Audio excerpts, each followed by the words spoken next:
Hello there, Server17 once again.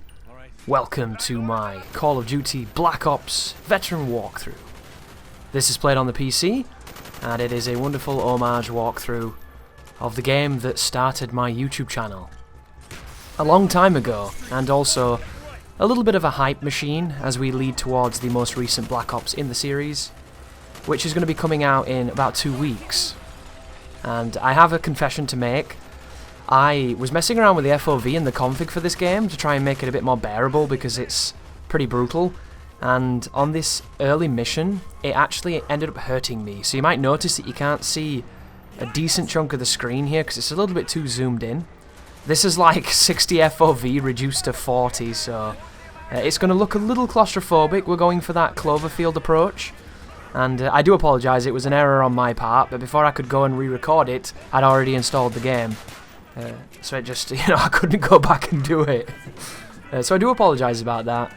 And if you find yourself feeling a bit unusual when you watch the start of this walkthrough, it makes perfect sense because low FOV and zoomed in screens when things are turning, especially quite quickly, can definitely have an effect on some people. So I do apologise about that. Feel free to skip to the next mission. It's only for this initial tutorial. As we jump into the car here with Woods. And this walkthrough is going to be as minimalist as I can make it, guys. I'm going to be taking out a lot of the sequences that are unnecessary. There is a lot of storytelling in this campaign. It has a very good story and it is well told. And it's jumping around, there's tons of exposition, there's dialogue moments, there's dramatic moments, and if you've never played Black Ops' campaign, I absolutely recommend it because it's by far one of the best. Especially story-wise. The story is very cohesive and it's very twisty and turny, and at the end it all comes together in a way that's rather satisfying. And all of that's going to be missing from this because this is just going to be the moments where you can actually die. And if you've ever played COD on Veteran, you'll know that it's not very well designed.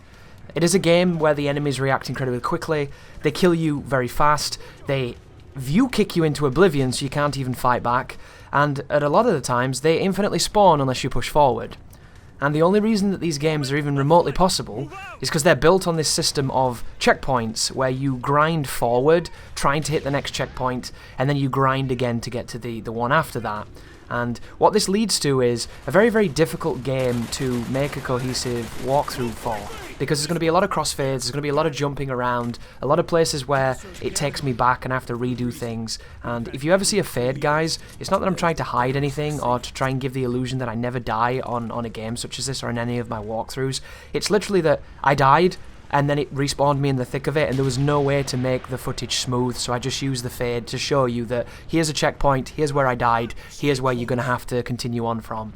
And that's not even mentioning that there are some points in Call of Duty campaigns where the checkpoints are random. You get some, someone else doesn't get some, and that can be an absolute nightmare as well. But at the beginning here, there isn't really anything too crazy in this initial stage. But it is still Veteran, which means if the enemies want you dead, you are dead. And there's nothing you can really do about it. Doesn't matter how good you are, doesn't matter how strong you are, doesn't matter how fast on the aim you are. Unless you're laid down behind a brick wall with no grenades around you, that's the only time when you're ever really safe. And you might be watching this and thinking, wow, they're not even shooting you, Chris, what's going on? And I'm thinking the same. And this walkthrough is going to be a little misleading for that, because when things go good on Veteran, it looks easy. When things don't go good, you die in a frame. And you won't see me die in a frame, but I can assure you guys it happened. It happened here. Like, look at these shots. How am I alive? I don't even know, But my goals for this walkthrough, to kind of bring it back, I never covered this when it was first out because I was doing multiplayer commentaries back in 2011. Well, technically it was 2010, leading into 2011, but you know what I mean. And I never did the campaigns. I was doing walkthroughs, but I was doing walkthroughs to other things. And then later on I covered a ton of campaigns because I was always a Call of Duty veteran player. And coming back to this is like an interesting circle, because this is probably the last difficult Call of Duty in my opinion. This one here is very hard. It isn't always very hard, it's kind of random. There's times when you get a really bad run and then you restart and it's really easy. But if you get the bad AI and you get the bad pattern, this game can be easily one of the most difficult campaigns on Veteran. It's up there with COD 2, it's up there with COD 4, it's up there with World at War for me. it can be really, really, really, really difficult. And it's very frustrating too, because it's so difficult to fight back. And look how zoomed this is, by the way. This is insanely zoomed.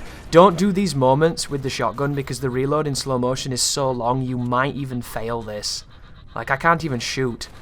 I'm trying to shoot here and it won't shoot.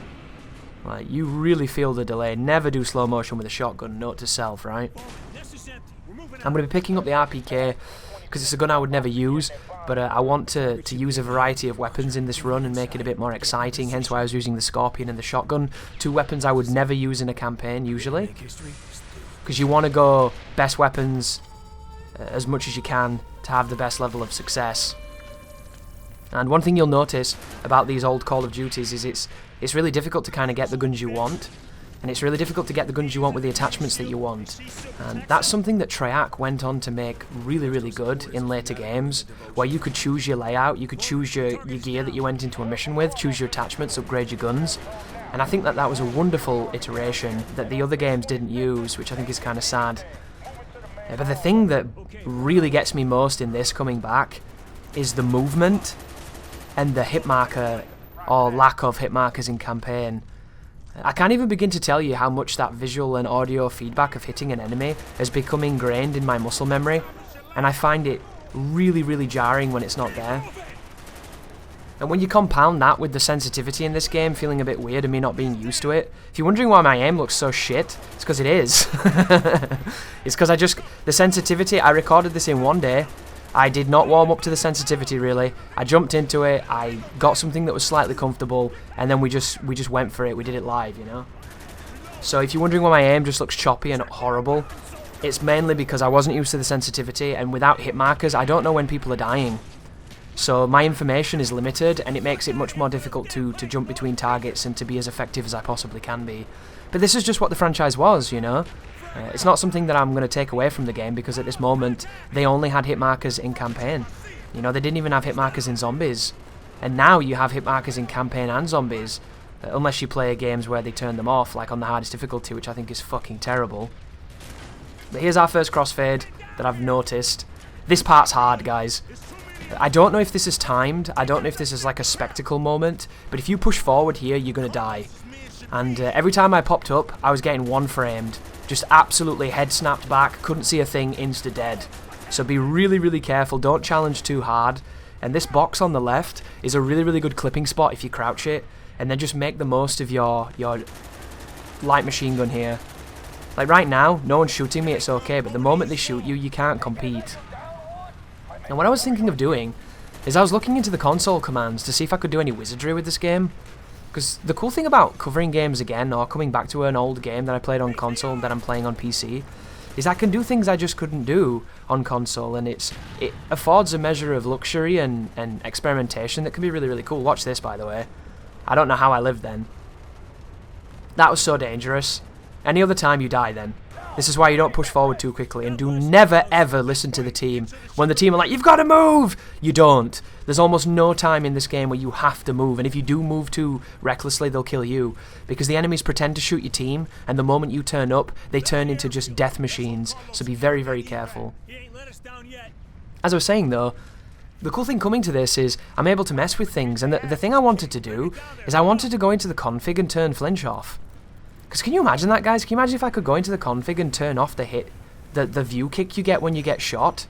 It wouldn't affect the damage, it wouldn't affect the aim of the enemies, it would let me fight back. And I really wanted to turn it into like a super arcadey run and gun walkthrough and show you something interesting.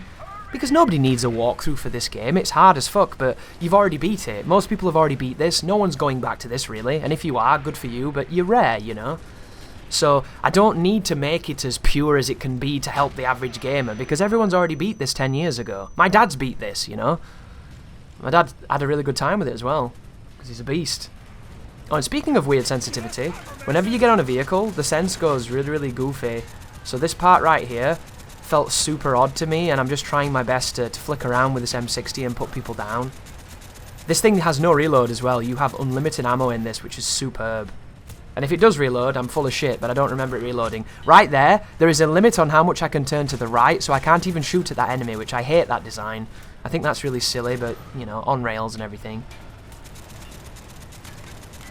But mostly in the gameplay, guys, what you're going to see is I'm going to try my best to be aggressive. I'm going to try my best to be as acrobatic and as exciting as I can.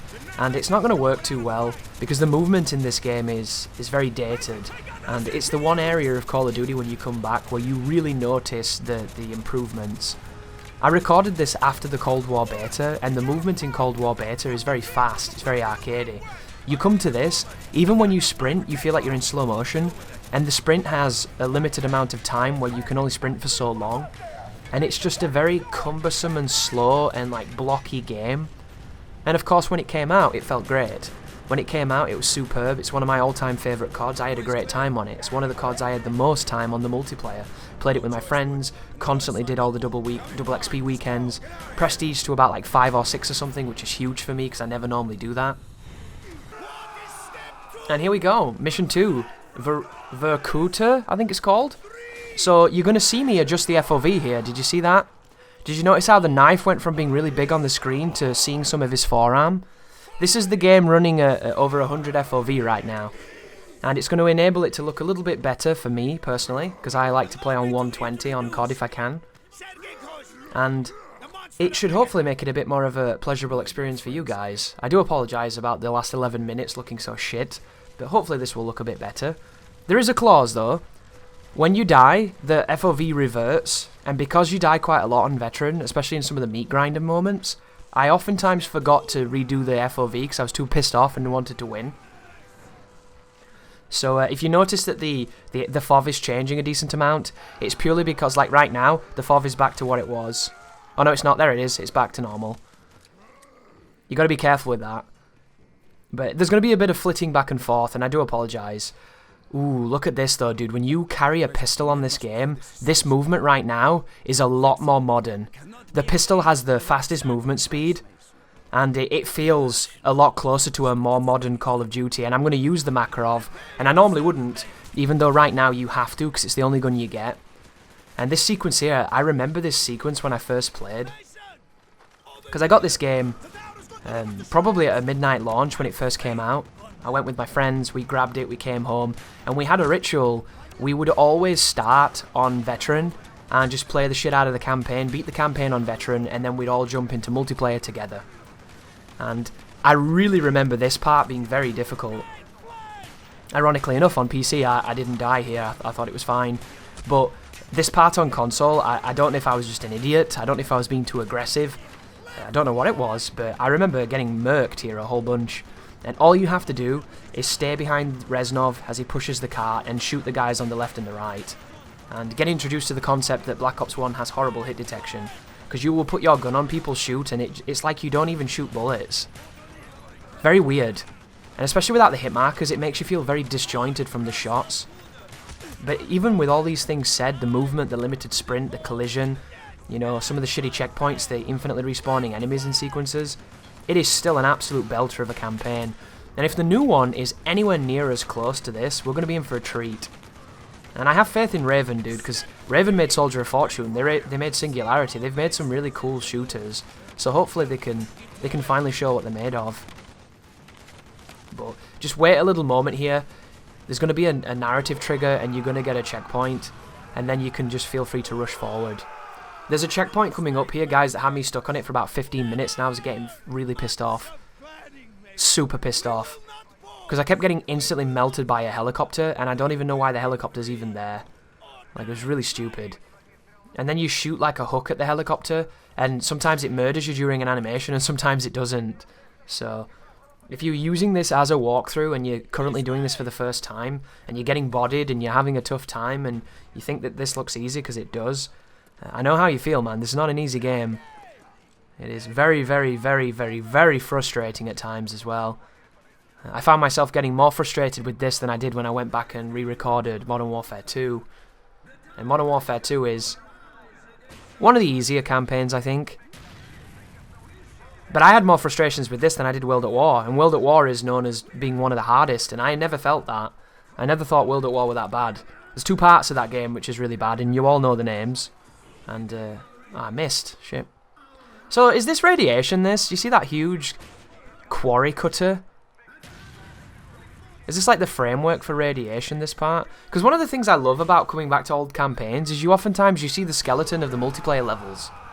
Because Infinity Ward, if you don't know, ladies and gentlemen, they were known for essentially retrofitting their campaign levels into multiplayer levels. So you could see all the multiplayer levels in the campaign. And I always thought that was lazy as fuck, but also really cool. Because I think they made it work way better than it had any right to work, which I thought was really, really sweet. And I'm always on the lookout when I come back to these old campaigns to be like, ooh, is this map? Is this that map? This is the hard checkpoint, by the way. I was using the AK, and the AK's got a lot of visual recoil, but it doesn't have any recoil. Visual recoil is the illusion of recoil. It shakes the screen. It's essentially Modern Warfare 2019, but it doesn't change where your bullets go. And if you can get used to controlling visual recoil, you'll be very successful in Treyarch games, because they tend to have more visual recoil than actual recoil. And a lot of the recoil is vertical, so you can always push against it. But another problem with this game, which you might be seeing right now, it is very difficult to tell who baddies are and whose your team is, and I think COD has always had this problem. But when you fail for shooting your own fucking team, I feel like they could have been a bit better about, you know, visual language here. Because this is a grey area, we're fighting grey people, and we've got an army of grey people on our team. The only person who even remotely pops is Reznov. So I feel like this is kind of shit design, and this is the helicopter that will kill you if you're not careful. So be very careful here. These guys as well, they'll put you down super quick. Fingers crossed we can circumnavigate. There's two guys on this corner that show up, and I think they've got shotguns. So be really careful here. As long as you hit them, they'll stagger. And if you can get a stagger state, you should be able to finish them off before they recover and shoot. And I think that flinch system is really, really nice on them. I just don't really like the flinch system on us. Because you know what happens when you flinch a robot? It still hits you. Because it doesn't matter if you knock their aim off. They have perfect aim. It's noughts and ones, isn't it? It's binary. Do they hit you? Do they miss? That's the only conversation happening. Whereas for a human, when you knock us off course, we have to course correct. And it's just not fair. And if they have an automatic weapon, as you try to course correct, they're going to continually knock you off course, and before you know it, you're already dead. Which is why, when it comes to getting in gunfights, the moment you start taking damage, you need to flee. You need to lay down, you need to get out of there, you need to do something, because if you don't, you're going to die. You can't go out of that door either. I died here, that's why I tried to run into this room, and they just invisible wall it so that you can watch this cutscene or whatever this is. Which I don't really like, but, you know, old game and everything. And now we've got to go with Reznov to the armory. And I've got the AK on, I'm going to try and do some high-flying antics, and I died, so I guess we won't see any of them. And here's the shotgun, which is actually not too bad, but it's not my favourite. I don't really like how it looks in this FOV. It's got a good iron sight, though, all considered. You'd kill for an iron sight like that these days, because iron sights are so shit. Oh, and this is really bad, too. I can't shoot my gun right now, because Reznov's too close, and it doesn't let you friendly fire, and he won't fucking move, so I can't even fight back, and I'm getting really pissed off.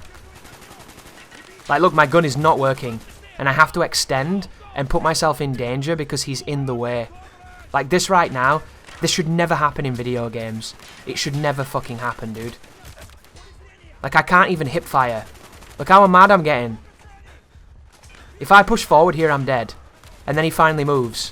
Fucking idiot. Like, come on now. But that's one of the... Oh, there you go. That was a baddie, wasn't it? No, it's everybody looks the fucking same, and I just shot a friendly. I'm glad it didn't fail me, though. I would have been pissed if it did. Fortunately, most of this campaign will not have those moments where the AI is going to steal the cover. Gears of War 4, however, most of the campaign, the AI will steal the cover, and they'll force you out of cover by going into the piece of cover you're on. Which I just think, galaxy brain when it comes to the brain that thought of that. What a wonderful idea, right? Can you believe we've had that many Gears games where that wasn't a fucking problem? And then they created it? GG. But use your prone, guys. Use your grenades. If you get any kind of smoke grenade's the best grenade in the game. You might not think it, but it is. Because when you smoke, there is a chance the enemies just don't shoot. And it's very, very strong. And especially in World War II, especially in Call of Duty 2, smoking in that game is essential for survival. But you don't really get it that often in the modern games. Same with flashbangs. Flashbangs and stuns are really good as well, because if you hit the enemies, they can't shoot you. But I wish that this game had had a stim. Because the reason that I have such a hard-on for stim, if you're wondering, guys, is because it enables me to play aggressively without having to hide behind a corner for 40 seconds before I can fight again.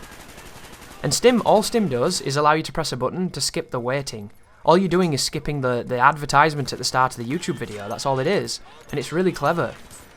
And in the new game, in Cold War, when it comes out, if you do not have Stim in the campaign and they don't build the campaign around that healing system, I think they will have absolutely missed an opportunity that is incredibly clever, intuitive, and fun. And I'll be pissed off. And I'm always pissed off, but I'll be extra pissed off, so please don't do that, Raven. Be careful coming up here, guys. You should never do this. What I'm doing right now is because I'm making a video. I'm trying to make it as exciting as I can. But if you want to survive, distance and cover are your friend. And not shooting your friendlies, even though they all look the bloody same. Also here, be careful throwing the grenades at that door. I tried to throw a grenade out that window and bounce to that corrugated door to kill these guys on spawn. It doesn't work. It gets you friendly fire kills for some reason. This is really bad as well, because this door gets busted by a heavy wearing armor. And you need to be really careful with this enemy, because it can take a huge beating, and it can whoop your ass too. So hopefully the smoke will confuse him a bit, and he ends up dying, and I don't know how I'm alive. No idea. Just lay down, pray. Watch out for the guys on the roof behind you. Watch out for the guy in front of you here. This guy one-framed me like 2 times. I'll never forget that enemy. Just watch the roof. There's going to be a bunch of spawns when you enter this next room as well, because you have to go and grab a death machine. And what's going to happen is, they're on your team. They're on the bottom floor. There they are. Everyone looks the same. The game. Oh! You can imagine trying to shoot through that. And you know something that I didn't realise until I came back to these campaigns? Is just how much the aim assist helps you when it comes to view kick. Like, we always knew that aim assist was helpful because it's essential for a controller to succeed. Oh, I die here as well, guys. I kill this guy coming forward, and then the checkpoint happens, and then when it checkpoints me and I respawn, it respawns me nowhere near where it checkpointed. Because all you're supposed to do, once you've killed enough people here, is to go into the room where Reznov is and pick up the death machine. And for whatever reason, it spawned me in another room. And I don't really understand it because the door was open and everything. It kept the game's world state, but it didn't keep the enemy state, I don't think. Because I think this is just infinite until you grab the death machine. See, there's the get the minigun. And that's where it spawned me. It spawned me back in another room, so I dropped a crossfade there. And here we go, minigun time. Death machine. Nowhere near as fun as it is in Black Ops 4, but still good. And bear in mind, guys, you have 1,000 rounds. I didn't actually realise when I was playing that there was limited ammo on this. That's the reason why I'm pre-firing. Because I wanted to get some, like, crazy pre-fires if I could, even though I don't really know my sense very well. And it didn't work. Oh, watch this as well. I think there's a car that's about to come and drive up and park on me. Here he comes. I was like, he's never going to come where... Oh, look at that. You couldn't have lined that up better, could you? He pulled it up exactly where I was. That was godlike. So silly. And there's me correcting the FOV so you can actually see. And if you notice, the gun model and the arm model don't extend fully because you were never intended to see them. Because they never thought that you would have this kind of FOV on console. Because if you had this FOV on console, the game would suffer because it affects frame rates. But as I was saying, when you play with controller, when you're shooting at somebody, you get that nice aim assist that can keep you on target. It's nowhere near as strong as it is now in this game. It's a lot better in this game. It's a lot more skillful. But it does help. It helps you stay on target when you're getting hit. And when you don't have that, when you move to a device that's just raw input, you notice that it's so easy to fall off target. And then you have to make adjustments. And then it becomes a completely different game. And it's one of the reasons why I would recommend anybody who's never tried to learn mouse and keyboard to give it a shot, because it's a very satisfying way of controlling a game. And I know that it's intimidating, and I know that the keyboard especially can be off-putting for people. But even if you don't want to do keyboard, you could always do hybrid and just use a controller to move and use the mouse to turn and aim. And like map the left trigger to jump or something, or interact, you know, and you can still get that decent experience and still get the feel of aiming for yourself. Because it really is like a Matrix moment, I think. This is scripted, by the way. Like, I do feel like it's that Matrix moment, you know, of why do my eyes hurt? Because you've never used them before. And I think when more people experience it, I think when these new consoles come out, and they might get native mouse input and native mouse support, so you can choose if you want to use a mouse and keyboard or a controller, it'd be really nice to see controller adapt and create a new input method. Perhaps use gyroscopes or whatever the new future tech for aiming is. Move away from aim assist, move towards players aiming for themselves.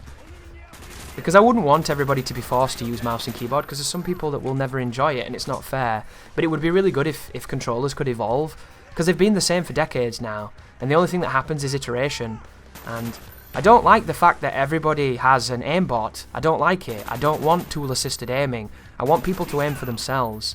And it'd be absolutely fantastic if we could get a playing field where when you die to someone, it's because of them and their input, not because they have a soft aimbot that's not even soft anymore, you know?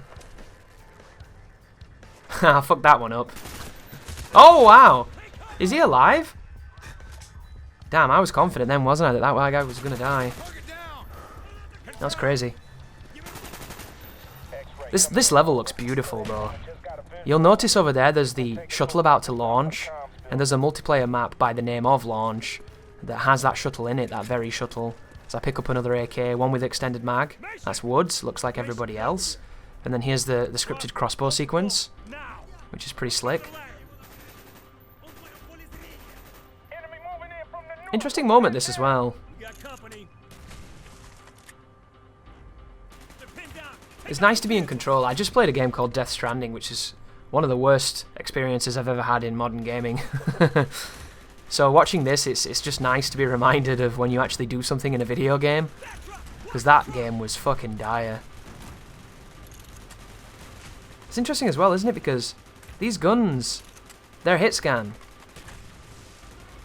I miss them. I miss hit scan guns. They don't feel like hit scan at times because of the weird way that the hit detection works because of the engine. But Call of Duty is so different now. Call of Duty hasn't been hit scan for a long time, and I really miss it because hit scan is more fun for me.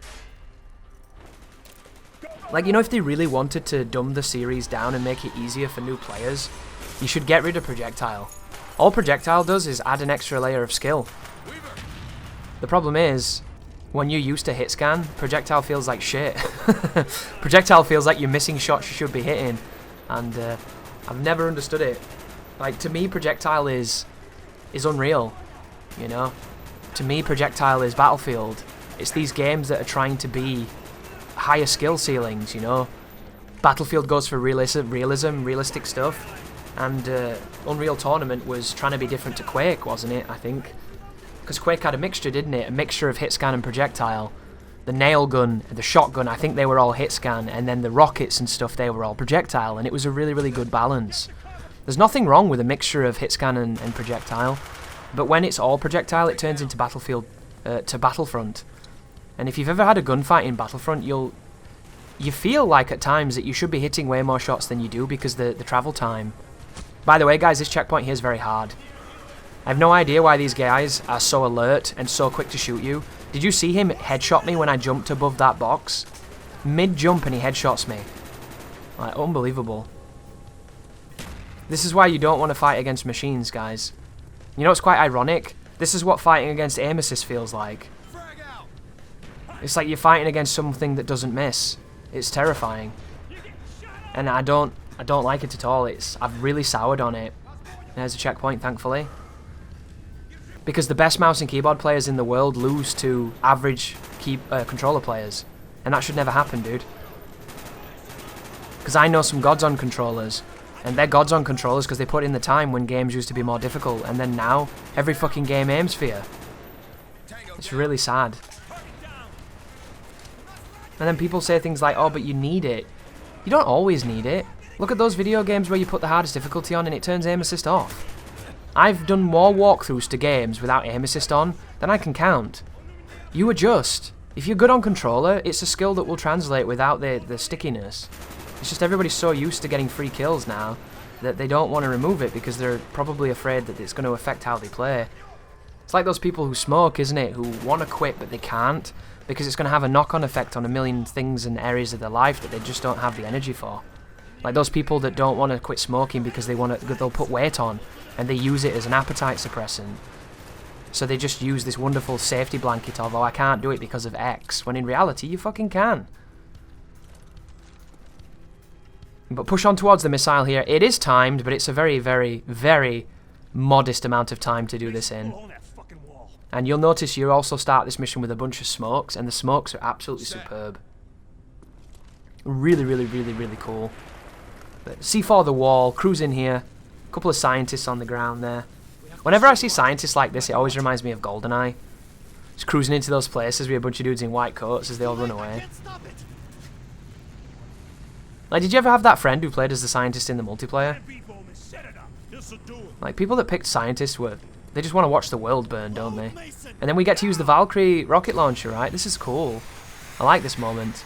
Speaking of rare games, it always reminds me of the rocket launcher from Perfect Dark. Was it the Skadar launcher? I forget the name of it. The Slayer, I think it was called.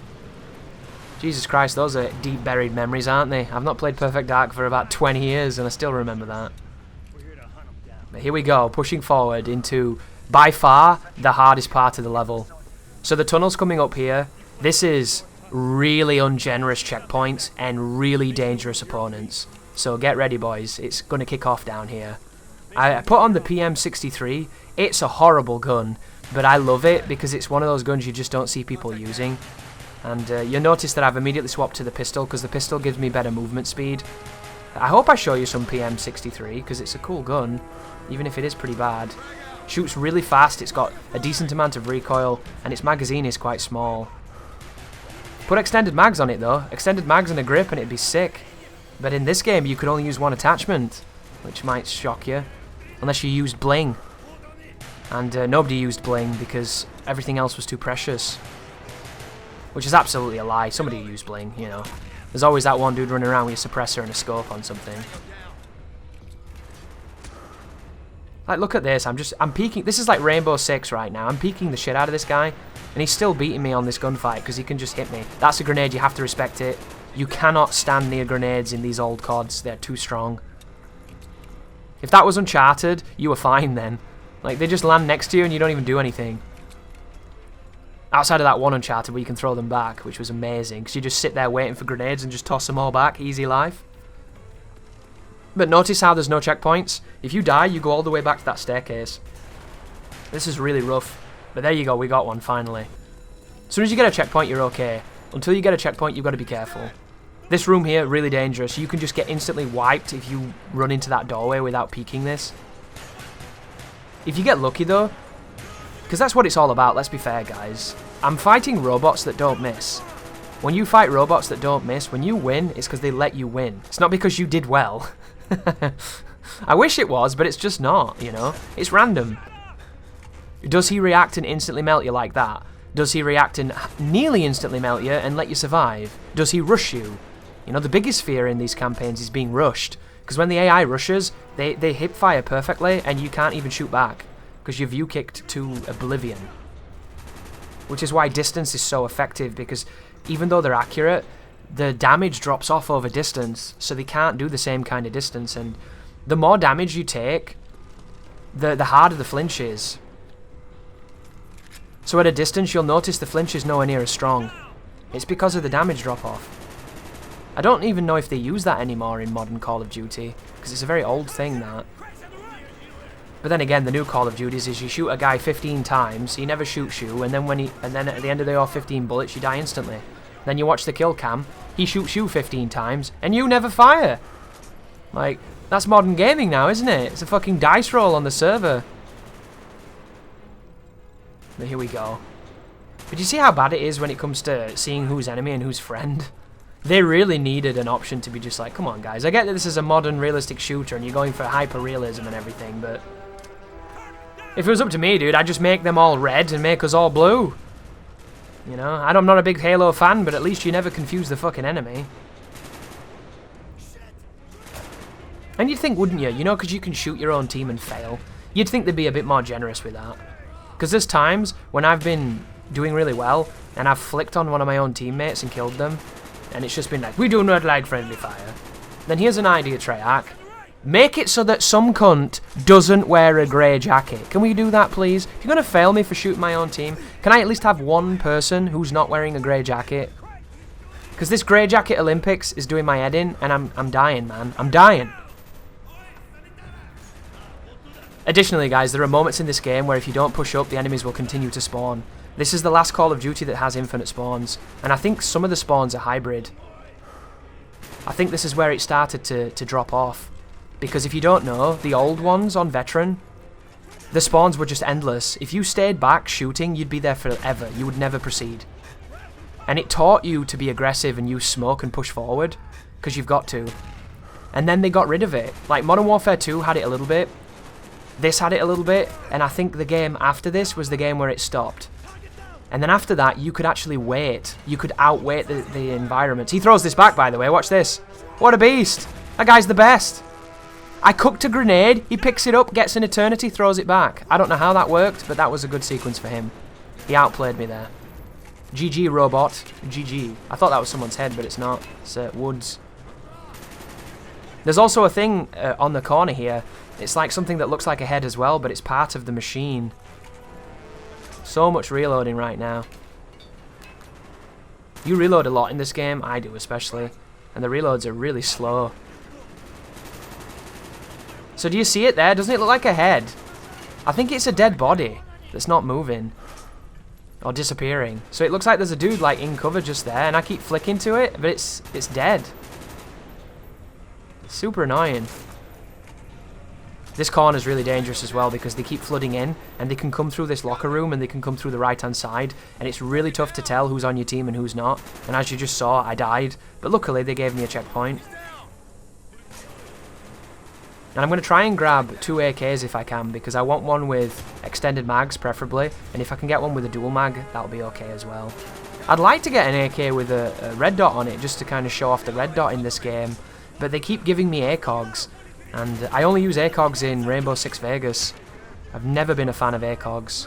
I like the HCOG in Titanfall, because I think it looks beautiful, but it's just a red dot. It's not technically an ACOG, you know? This is really bad. I don't know how I'm alive. Oh, that's Woods. Sorry, Woods. See what I mean, though? Like, what the fuck? If you don't shoot, you die. If you do shoot, you kill your team. That's what this game should be called, right? It's less catchy, though. Probably wouldn't sell as many. Look how slow the strafing is as well. That's brutal, dude. I don't know what it is about the early CODs, but the strafe speed, they did not want you wiggling. They didn't want any crazy strafe wars. And then Modern Warfare 3 changed that. With Stalker.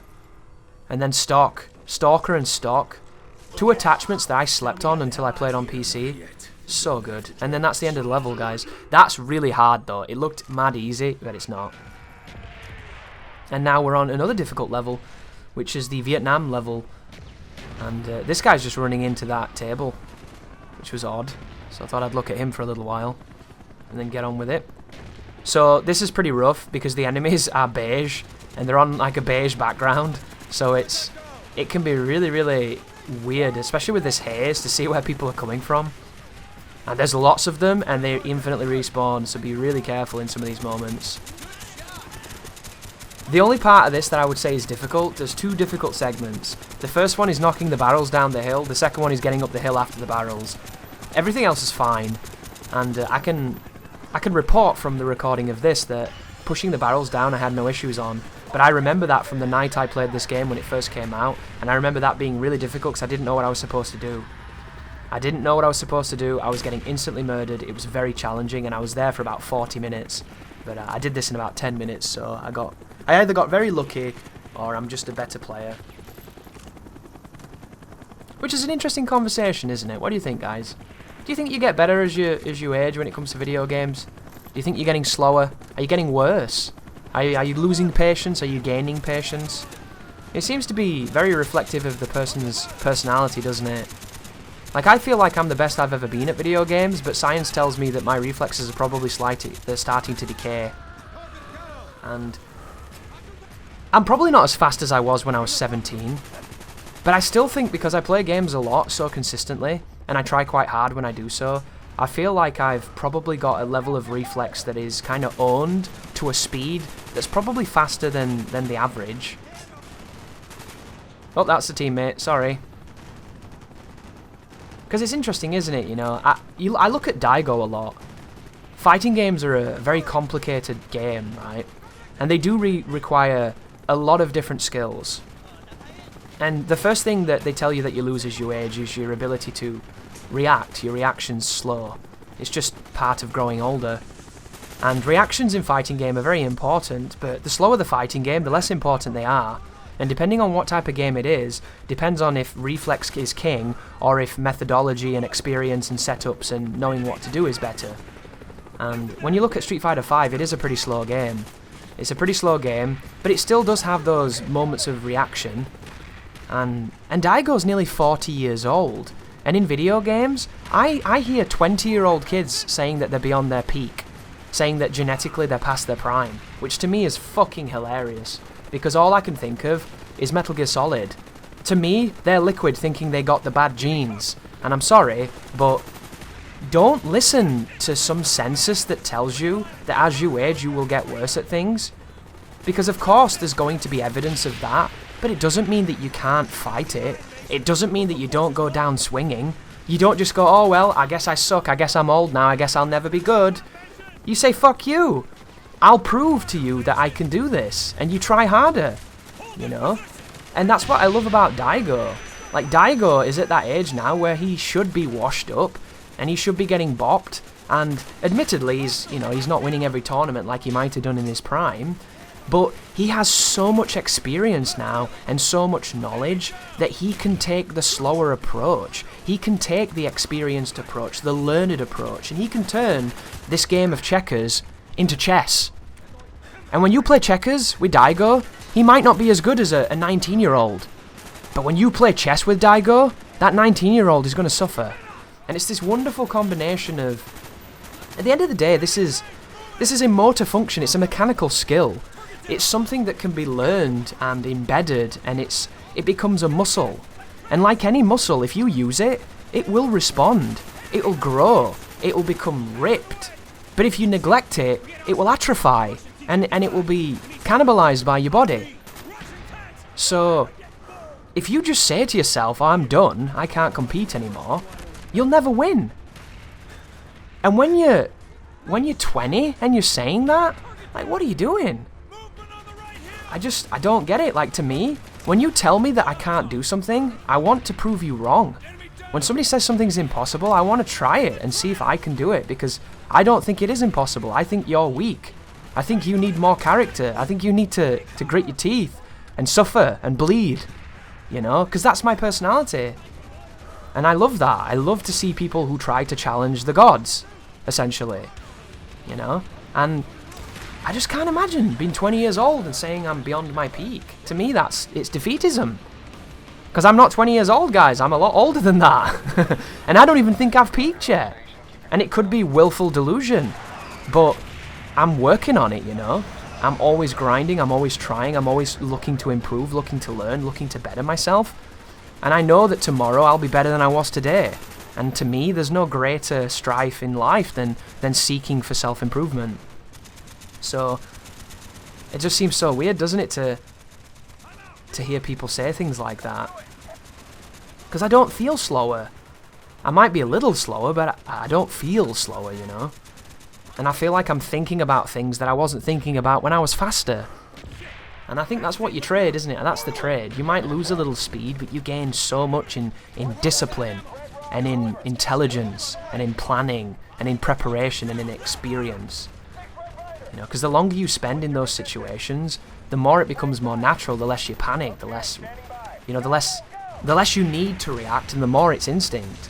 You know, you stop thinking about it, you stop worrying about it, you just do. And then it becomes flow state, and then it becomes a lot more zen. So this is the tough part, by the way. There are a bunch of barrels that you have to go up to and kick down, and it's an animation that's canned, and you can be killed while you're doing it. So if you get a particularly bad, like, aggro moment here, and they all look at you, you're dead. But if you get a particularly generous one, you can run out into the open, kick a barrel, and you'll be okay. And ignore the mounted guns. The mounted guns are bait. You get on one of those mounted guns, you'll be dead before the animation's finished picking the bloody thing up. But there's the barrel just in front of me here. So if you go up to it, you can press a button, and he stabs it, and he kicks it down. And then you just run away and try not to get one-framed. I remember this so vividly from when I did this when I was younger. This was a pain in the ass. There's the grenade. Telling you about, oh, there's a checkpoint. Now I don't have to care. As soon as you see a checkpoint, you can sprint again. It's like, who cares, right? What's the worst that can happen? You're going to kill me? This is a computer game, dog. I'll just keep dying and continuing again. Ooh, extended mag there. I need to pick that up. Look how slow I am, by the way. There's a few times as well when I was playing this where I pressed to crouch or I pressed to lay down and the game didn't do anything. I don't really know what that was. I don't know if it's because I was like in the heat of the moment where everything's moving really slow to me, but it's actually moving at normal speed and it just feels like it takes an eternity. Which I always wonder what that is. You know when you're in that head state where everything's kind of slowing down and you feel like you can't do things fast enough because you want to do it so much faster than it's happening. It always makes me think of quantum mechanics, which I know sounds like a bit of a lofty comparison, but it's the idea, isn't it, of the observed world changing because you're looking at it. This notion of, because you're staring so intently at something, that the time and your perception of it is shifting to kind of manifest your will, which I think is a really odd notion and probably utter shit, because I'm not a quantum theorist. Did I say quantum mechanics then instead of quantum? It is quantum mechanics, is it? Yeah, it's correct. But then again, I suppose it's just basic physics, isn't it? Because the faster you move, time slows down, right? So in my brain, when my brain is moving 9 million miles a second, I get the perception of time slowing down, even though in reality it's not. It's just the chemicals in my brain trying to give me the correct image and process the world around me, maybe. But this is the second difficult bit as well, going up this hill. You'll notice I'm laid on my belly, edging forward, shooting at muzzle flashes. This is how I used to play Veteran back in the day, because it was so dangerous that you spent the whole time like trying to crawl towards checkpoints. And I didn't want to do too much of this in the walkthrough, but I remember this hill being kind of tricky. So I'm going to use prone to the best of my ability here to kind of push up. And as soon as I see any of the checkpoints proccing, I'll hopefully be able to sprint a little bit more like that. And the issue that happens on a moment such as this is when you don't quite know what you're supposed to do, it can be difficult to push an objective. And I can remember the sequence, but I don't remember the fine details of what's expected of me. I don't know the triggers, I don't know where the spawns are, I'm just going to kind of make it up as I go along. And I picked up a stakeout then, which is one of the two shotguns that this game that I really liked. Stakeout and the Spaz. Olympia was good as well. And then there was that weird automatic thing with the like tube barrel. I didn't like that gun so much. But the Stakeout was a beefy gun. But look at this. Lots of spawns, lots of enemies. It's a shooting gallery for them basically. And you don't really want to give perfect aim machines a shooting gallery, so you're going to have to try your best here to be evasive. And of course I died. Luckily though, we got a checkpoint. There's a guy just in front of me there. There's a guy to my side. There's a drop shot. Drop-shotting in Black Ops 1 is actually pretty strong, even in the campaign. I'm not going to do it though because it's one of those habits where I find it really cheesy, and I'm not going to say I've grown out of drop-shotting because I feel if you want to use advanced movements to try and win a gunfight, feel free to do so. But I would rather practice my aim than practice my mobility in a game like this, because you're not going to outplay people with mobility. The strafe speed is too slow. Jumping kinda helps a little bit, but not too much. Drop-shotting can help, but all it does against a robot is maybe put geometry between you and their bullets, which is what you're praying for, really. But right here, I have to push forward, and I'm scared to do so, just purely based on how fast you die. One of the major downsides of making a walkthrough where I trim out all the deaths is you don't see how quickly I die. And it just looks easy, doesn't it? It just looks like no one shoots me. I'm just getting free shots. Hudson's pushing up. I'm pushing up. Easy game, right? But you know, guys. You've been here long enough, I think. You know that these games don't work like that. And admittedly, I didn't die too much recording this. I would imagine that I probably had less than 50 deaths. And for Veteran, that's really good. Unless you're some kind of speedrunner that tries to do it deathless, which I would imagine that's a pain in the ass. Because half of my fucking deaths were shooting my own team, which I just think is cheesy and lame. But like when you compare it to when you used to play them, like on COD 2, I must have died like 200 times. Bloody ridiculous. That was lucky as well, but this is scripted. So, luckily, I get saved by the camera tilting. We get a nice little cinematic motion here. Ooh, that's something I've not talked about. The bloody blurs. The blurs and the shake. So, in order for this game to be cinematic, it just shakes the screen. It blurs the screen, we soft focus, it shakes the screen, it makes it super smoky. It's mad annoying. Every single time you get on like an on-rail shooting segment, like a mounted gun or a helicopter, you can't see out. It's straight up Modern Warfare 2019 when you fire any gun. It's just an earthquake is happening around you and your entire jaw is vibrating the whole time. It's really bad design. And I think back in the day, it was like the new cool thing. You know how every game now has to have chromatic aberration? Every game now has to have all these crazy effects and all this ridiculous motion graphics and stuff. Well, back in these days, everything had to shake. It was like, look how dramatic this is. We're shaking the camera. It's bloody green grass in the Bourne sequels. And here's the China Lake. Really, really dumb gun. This is one of the most difficult guns to use, this Vietnam Thumper. It's got a really fun reload too. But luckily, we used the Valkyrie to get rid of these guys, and this gun is really fun. So there's 6 tanks to destroy. You can shoot at the meek enemies running around, the chaff, and then every so often he's going to drive into position where the tanks are, and you can let off a nice homing missile and guide it into the armor. Which, just look at it when I'm getting shot, how blurry the screen immediately goes. Oh, that was unfortunate. Sensitivity on these rockets is kind of crazy, but it's still fun. Do you see that jet? Jesus Christ. But how do you feel, guys? How do you feel about blurring the screen and shaking the screen? Do you enjoy it? Do you wish it was an option that could be toggled? Because for me, if they gave you the choice to turn it off and let the players keep it on if they like it, I think that would be a really, really nice choice. Because to me, I don't want anything to affect my aim. I don't want anything to distract me while I'm trying to aim. For me, it's all about efficiency, lethality, and clarity. And no COD has ever done that to the level that I would like. There's always flashing, there's always shaking, there's always like a million things. And then there's a transition from the Vietnam level to the Dragon's Breath level, which is actually really fun. So this shotgun, the Spaz 12, it's loaded with incendiary shells, and it fires these wonderfully like flaming, destructive, just maws of death. And it's a really, really cool mission. And I remember it, but I don't remember using the shotgun because when I was younger, I did not like shotguns. Like, unless the shotgun was the Fear shotgun or the Doom shotgun or Turok shotgun, I wasn't interested. Like, I wanted to use the normal guns, the red guns. But when I've come back to it, like, I like shotguns a lot more now in COD because they've grown on me. So using this was an absolute pleasure. Look at this. So much fun. This level's great. And it looks great too. And that's the cool thing about being able to make everything in-engine in a game. Because when you play on PC later on, you can make it look better with better hardware.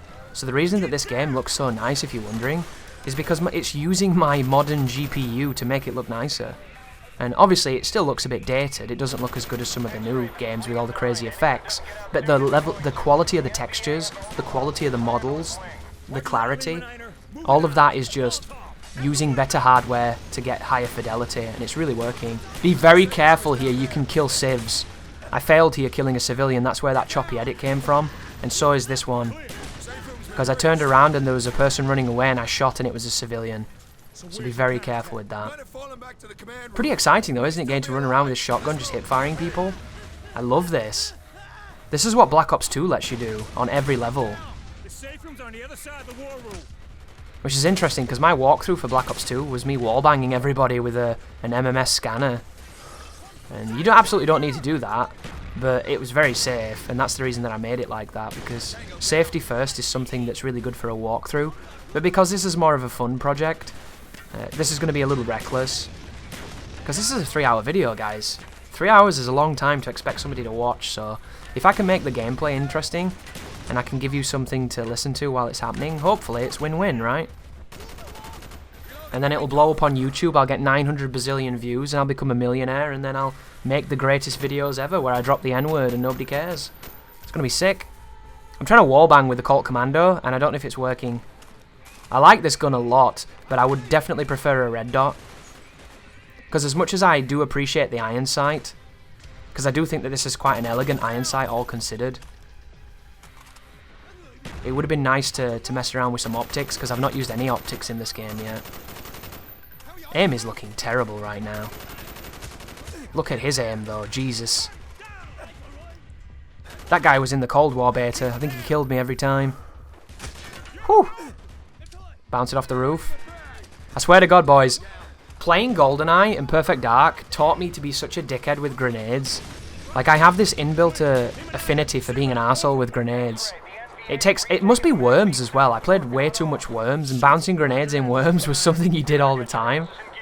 And when I play that Roblox game, the amount of times when I get into a gunfight and have to reload, and I run around a corner, bounce a grenade off the roof as I'm doing it, and it lands where I just came from, and somebody chases me and dies to the grenade.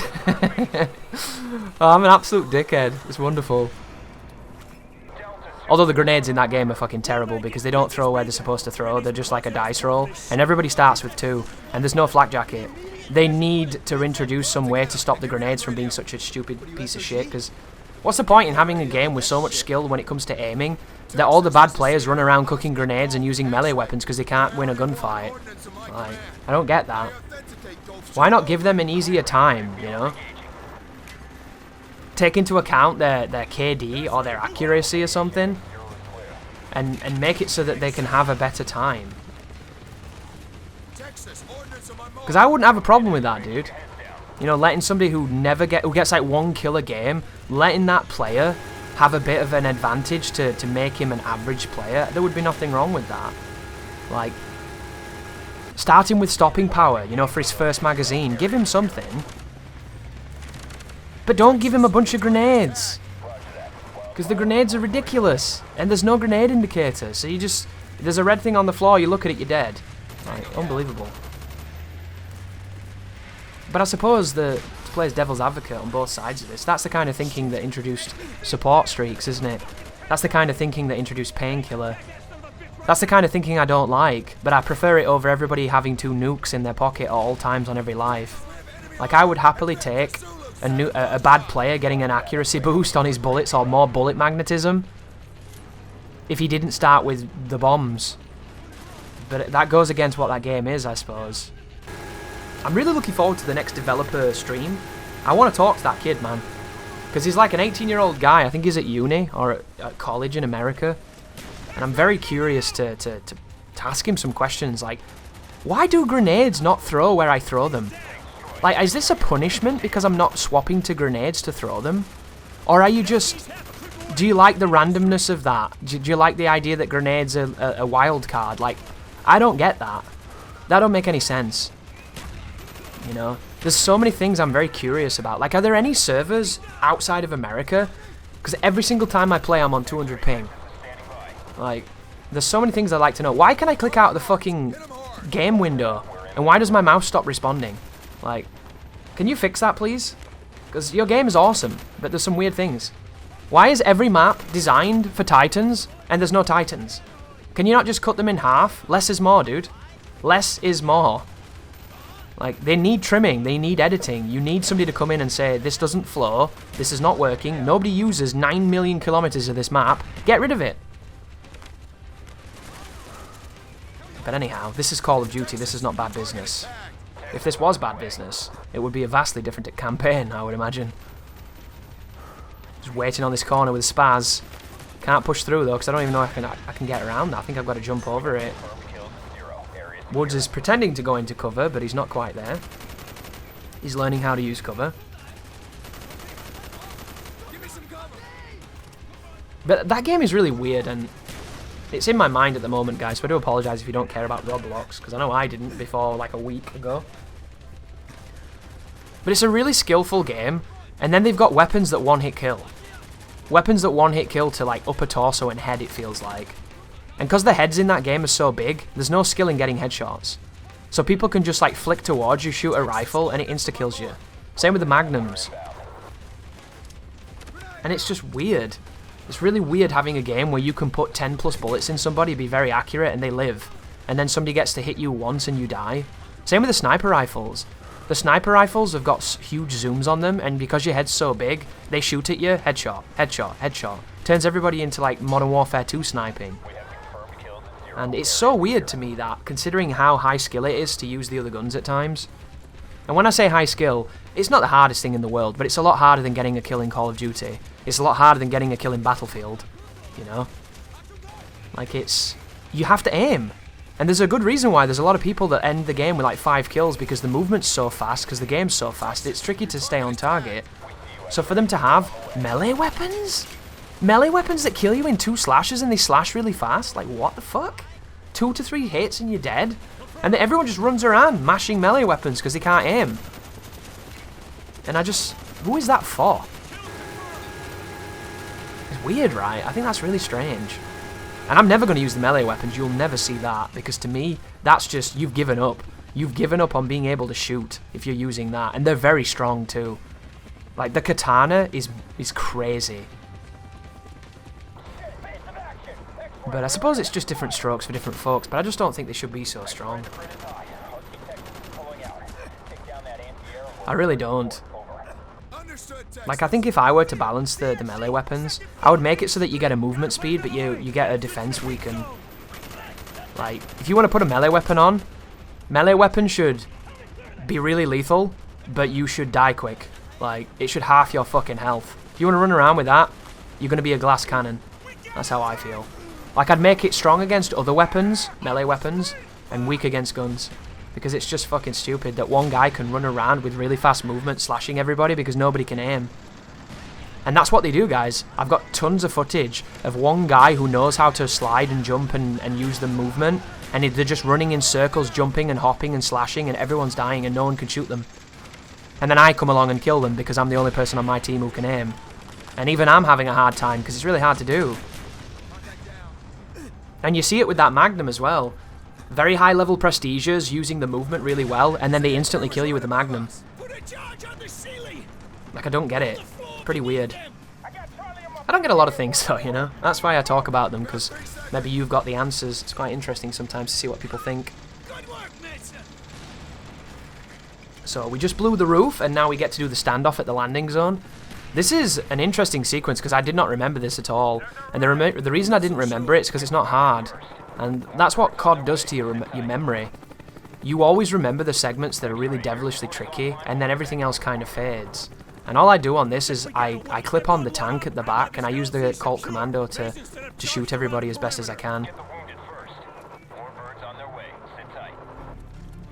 It's an interesting game, Black Ops 1 on PC, because there's a lot of flaws that you didn't feel on console.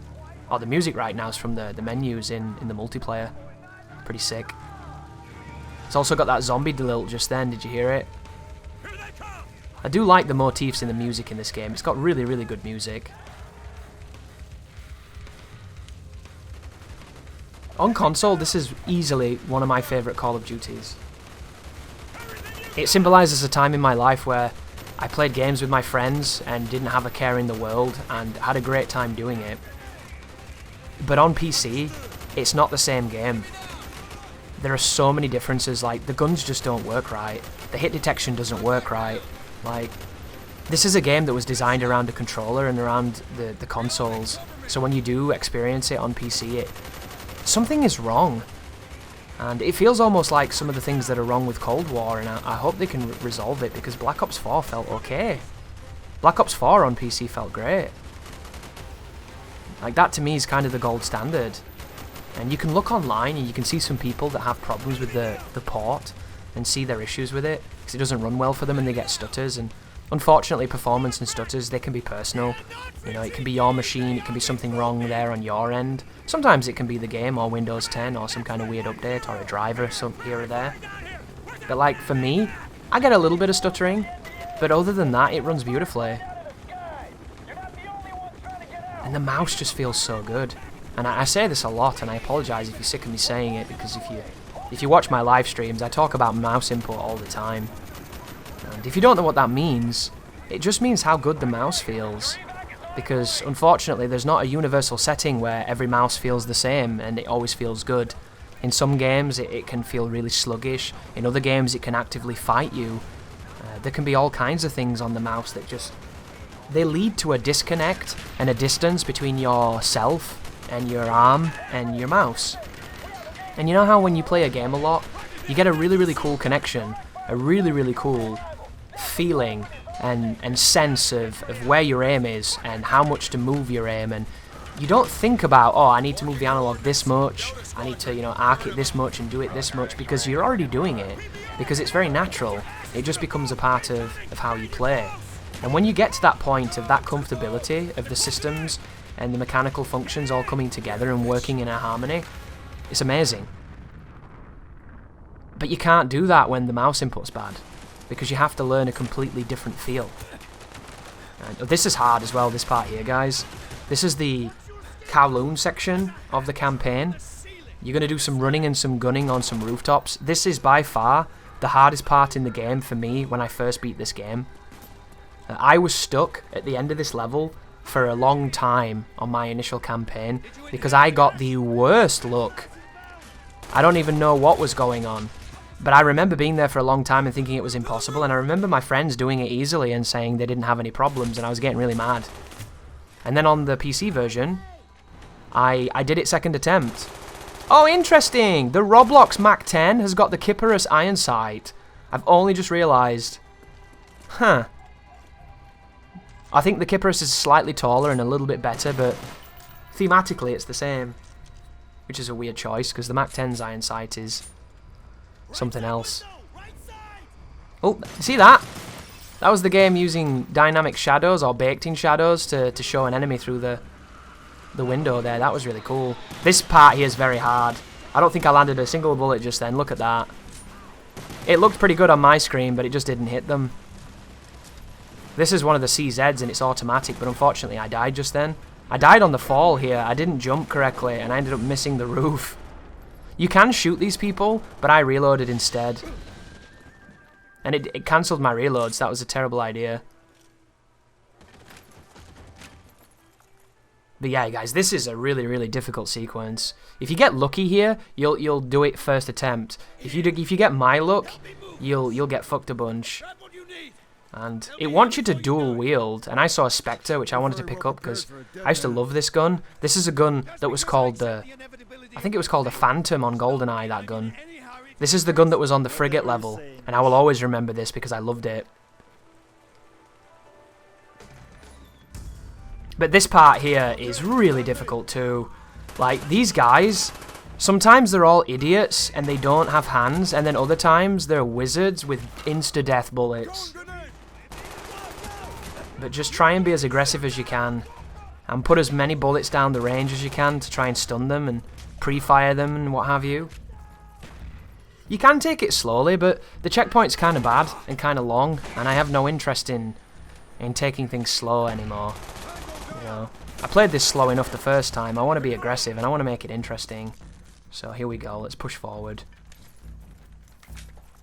It'd be really cool if you could play with perks. Bit of sleight of hand, so I didn't have to watch the lazy reloads.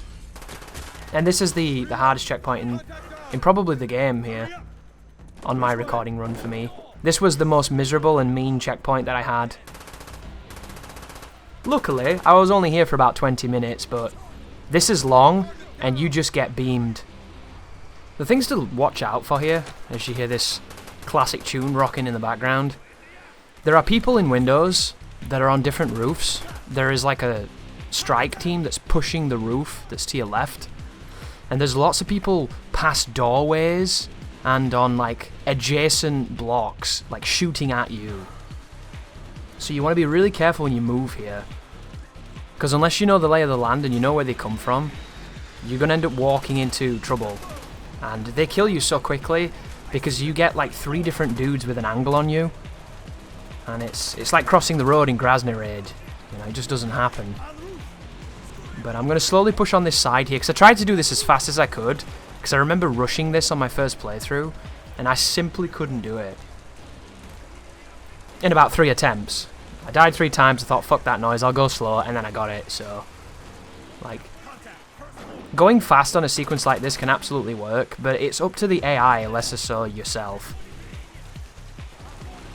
And be careful of your teammate as well. He will help and pull focus. And if they're shooting at him, you'll have a better advantage, but unfortunately, if they don't shoot at him, you'll get the full brunt of everyone. And like, look at these cheeky bastards in these windows. Crazy. Trying to do some shots on his gun hand there. Don't know if that was actually landing. And there's a path to the left here where you drop down, and there's a bunch of spawns. Be really careful. There's a guy climbing up. Nearly kills me. Just back up, lay down. Hope for the best. Can't stand here. Prone blocked. Love it. And of course, this was a DLC map on the multiplayer. Not particularly this part of the geometry, but this theme, Kowloon. It was good too. It was very unorthodox, and I still enjoyed it. I had a lot of good games on Kowloon. A couple of them are on YouTube. But there he is. See his gun poking through the wall? I wonder if we'll ever get deeper penetration, you know? If we'll ever be able to FMJ wallbang like we used to. I feel like it's one of the coolest mechanics that games just don't really go near anymore. And I'll never forget on Ghost Recon Advanced Warfighter, you could use the 50 cal and you could shoot through concrete. So when enemies went into cover behind huge concrete blocks, you could just smash them. I used to love it. And I was a sniper in that game as well, even in the multiplayer with my big old 50 cal. And I used to cause absolute havoc because people would hide behind things and they would think they were safe, and they weren't. So you would just blast them. And it was such a fun feeling knowing that you understood the game on a slightly higher level than they did. And you could just get tons of free kills. And especially on Call of Duty, where COD 4 made such an effort to make the bullet penetration a big thing. So when people hid behind door jams and things like that, you could just shoot through the wood and through the plaster and kill them. And it was really cool and really strategic. And it forced you to change how you approached your movement around a level. Because you couldn't just hide behind a door anymore, you know? You had to do something about it. And I thought that was so clever. And now it's non-existent. Like, you can get 20 hit markers through plywood, and then they get away. In the Cold War beta, there was a moment where I was on there's an area in the Miami map where there's a wooden door, and then the door next to it's open because it's a double set. I saw a guy, we start shooting at each other, he starts reloading, he moves behind the door, I'm rushing the doorway, I move to the left towards the closed area where he's taking cover against a wooden plywood door, and I hip-fired 30 rounds from an MP5 into the door, and it didn't hurt him. And it's just like, I don't want to play this, dude. What a waste of time. And it's just one of those things, isn't it, where they keep talking about realism. Realism this, realism that. And you get these people that talk about realism all the time as well. It's not very realistic, is it? It's not very realistic. Do you really want games to be realistic? Do you really want games to be as dire as your future? Because I know I fucking don't. Like, you don't play video games to get reminded that you're fat. You don't play video games to get reminded that you're ugly, that no one will ever love you. You play video games so that you could trash dudes, jump around and have a fun time and escape whatever you don't like about your situation, you know?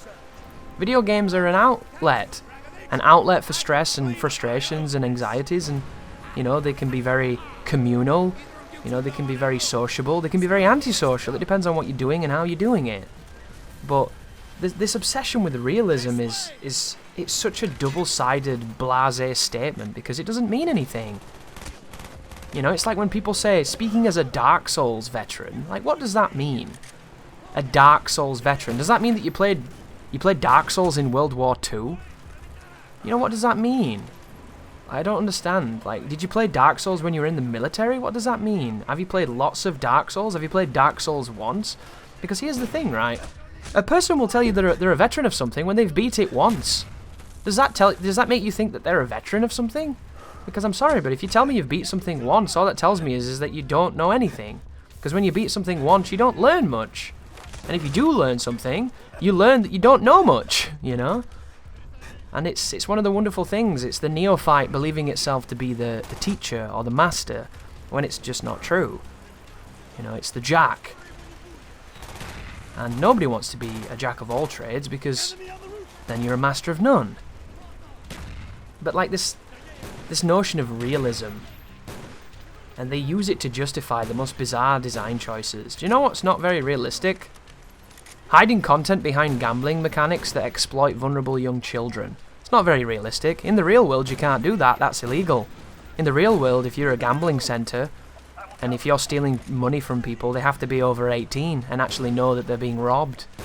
You know, if you want to talk about fucking realism, let's talk about some of the immoral practices that your game is using to fund your bottom line. Because if you want to start talking fucking realism, we can talk realism, but that has no place in the game, you know? And it's the same with these arguments, these baseless arguments that are used to justify meaningless garbage design. And I always wonder, do you think it's the producers and the directors, or do you think it's the people who are bankrolling it? Because I read a really interesting tweet the other day, which was from, I think he's called Michael Condrey. He was one of the founders of Sledgehammer, one of the people who created Dead Space, I believe, if you look into the origins of that game, a fantastic game that got murdered by a publisher. They were in charge of Advanced Warfare. Was it Sledgehammer that did Advanced Warfare? I think it was. It's been a long time since I looked into it. They did Advanced Warfare, which was a very hated COD for some pretty interesting reasons, when in reality it wasn't so bad. I didn't personally like it on console. It was a lot better on PC. And then they made World War II. And World War II is the game that he tweeted about in response to the reactions to the beta. And for the whole year World War II was out until they were fired, Michael Condrey was essentially the Wicker. He was the Wicker Man being burned alive, the effigy.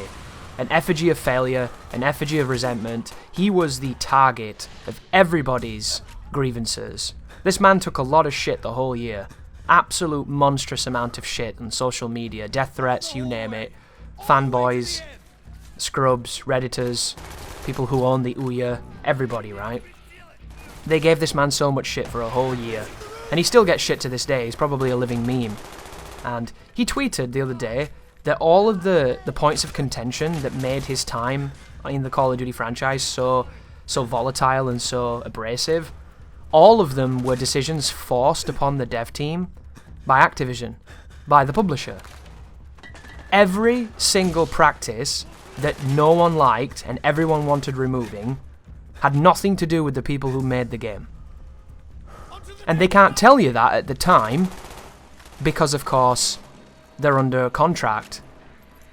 But now, it's a different story. And then it leads you to two sides of this coin, doesn't it? There's the first side where you go, is this Michael Condrey making an excuse and blaming somebody else because he doesn't want to be the butt of the joke anymore? Or is there some credence to this? Is the publisher actively doing everything they can to fuck over a franchise that was one of the biggest in the world, if not the biggest, that is now slowly dying because it's becoming homogenous money-driving garbage? And I like to err with the side of Michael Condrey on this because I've read those patents, those Call of Duty patents that Activision has been filing for to try and get in place. I've read those things and they're disgusting. They are the death of gaming. They're the death of everything that makes competing in video games fun. They are absolute participation medals.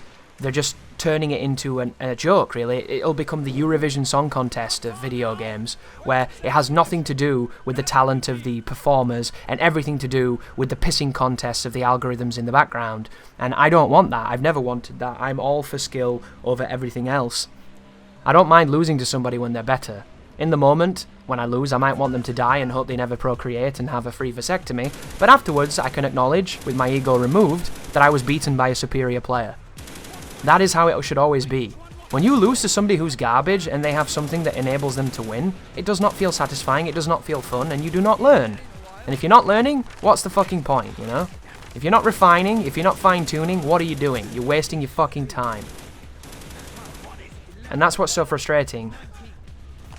And it's so strange, isn't it, that it can change so much. Like, do you remember Call of Duty 1 and 2? Like, I played Call of Duty 1. I don't know if it had a multiplayer. I hope it did. It might have only been on PC. But I played a little bit of it a very long time ago. The big one for me was Call of Duty 2. Oh, here we go. A nice little scripted falling sequence. And then when you recover, you've got 4 dudes on different roofs all aimbotting you. And you've got no cover. This is a great segment. Love it. See you later, mustache, you're flying. So in COD 2, the multiplayer, It was a really, really fun multiplayer. It had the mechanics of what would go on to be one of the most successful franchises in the world. It was set in World War, which I wasn't the biggest fan of because it just doesn't do it for me personally.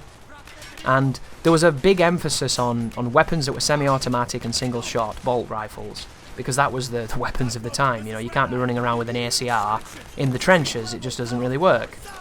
But you could see from that early area of gameplay between the maps and the flow of the multiplayer, the connection, you know, prioritizing frame rate so that the game felt good, even on console. Like, all of these things came together and made what is essentially one of the more groundbreaking shooters to come out. And then Treyarch, of course, made the sequel. They had a diminished dev cycle. They used the same engine and like tweaked it and added a bunch of like modern, weird, haptic feedback motion control shit that nobody wanted, that Activision probably was pushing, and the game was fucking awful.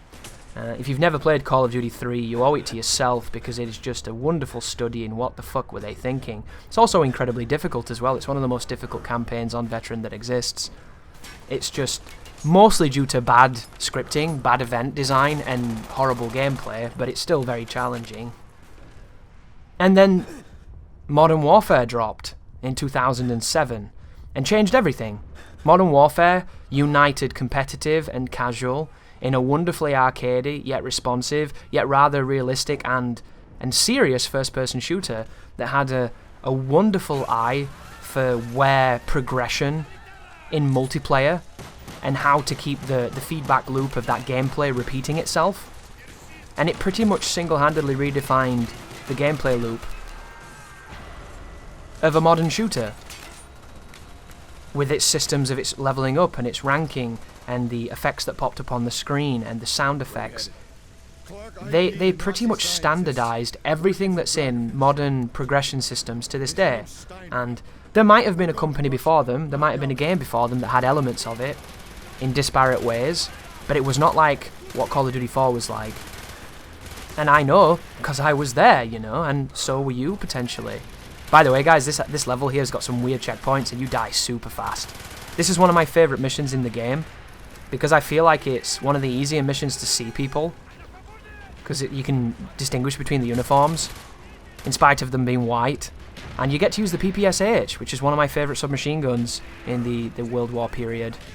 So I get to use some World at War guns here on this wonderful Reznov throwback level. Cool level, this one. But when I say that I was there, guys, I remember it changing how I felt about shooters. Because you hear me talk about GoldenEye a lot, you hear me talk about Perfect Dark a lot, and the reason for that is because they were the shooters I grew up with. They were the shooters that would establish the framework of my tastes. And those shooters were some of the best shooters I've ever played to this day. I have hundreds of hours on those games, and that was before you could even play with people online. You know, there's people growing up now that can't imagine a world where you can't just jump into a multiplayer and play against 64 people. You know, when I played those games, I played split screen with 2 controllers with my fucking self. Like, and I'm not even lying, guys. That's how sad that is, and it's true. Because I wanted to run around the multiplayer maps. There weren't any bots back in those days, so instead I hunted an idle 2-player. Because that was the closest you could get to multiplayer when your friends weren't around at your house, or you weren't around at their house. And even then, using the guns, moving through the maps, learning the flow and how to play, all of that was amazing because it was so different and so fun. COD 4 felt like that. It felt like this game that was doing things on... It felt like the future. It felt like you'd finally seen what was next, and you knew this was the direction everything was going to move in. And I can remember using guns I would have never used. I was not much of a person for using, you know, every single weapon. I was in older games because they were usually very cool, but in modern first-person shooters where you had like a lot of assault rifles, a lot of SMGs, a lot of similar guns that were just slightly different, I'd find the one I thought that looked coolest, and I'd use that. And I'd use maybe 1 to 3 guns.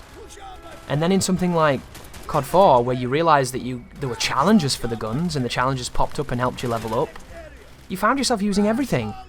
Because you were unlocking attachments, and changing how the gun worked, and changing how it felt, and experimenting with it. And all of these things were things that they'd existed in a way, but they'd never existed in the way they were presented and in the way that they enabled the player to sculpt and mold the experience. And it was that made it so good, and that's what distinguished it from everything else. Because not only were you getting a rich, diverse arsenal, but then you were personalising that arsenal to your own playstyle and to what you like to do. And then not only were you doing that with this wonderful personalised gun, but then you were getting their challenges, and these challenges were affecting the progression and what was happening in the game. And then you were doing things that you would have never done. Like, I always remember there was a challenge in Call of Duty 4 called Misery Loves Company. And it involved cooking a grenade and killing somebody with it, without throwing it. So, I'll never forget playing Pipeline and Crash, where I was doing those challenges. And I was literally I was flanking the enemy team, finding the snipers who laid down in the grass trying to shoot people like you always knew they did, and I would lay down next to them, holding a grenade, laughing my ass off the whole time. And I would have probably only done that with my friends in a deathmatch. But I was doing that to a complete stranger online in a game that was quite a serious game at the time. Because that's what it made you do. Because you'd never seen anything like it, or I hadn't at least. And of course, if you played on PC at that time, it's probably a little bit different. I'm coming from a console perspective here. PC was doing a lot of things way ahead of console, and they were doing really, really amazing things, but I was very ignorant of their development, and I was very ignorant of what they were doing at the time, the trends they were setting. So when everybody was talking about Half-Life, I was still talking about Perfect Dark, Medal of Honor, things like that. And I did play a bunch of PC stuff, because there was a lot of really great experiences on PC, from Soldier of Fortune 2 to Alien vs Predator, to Unreal Tournament. There was a lot of cool things to be done on PC. Operation Flashpoint, remember that one? Going onto a server the size of a small country and there was nothing in it. Those were good times.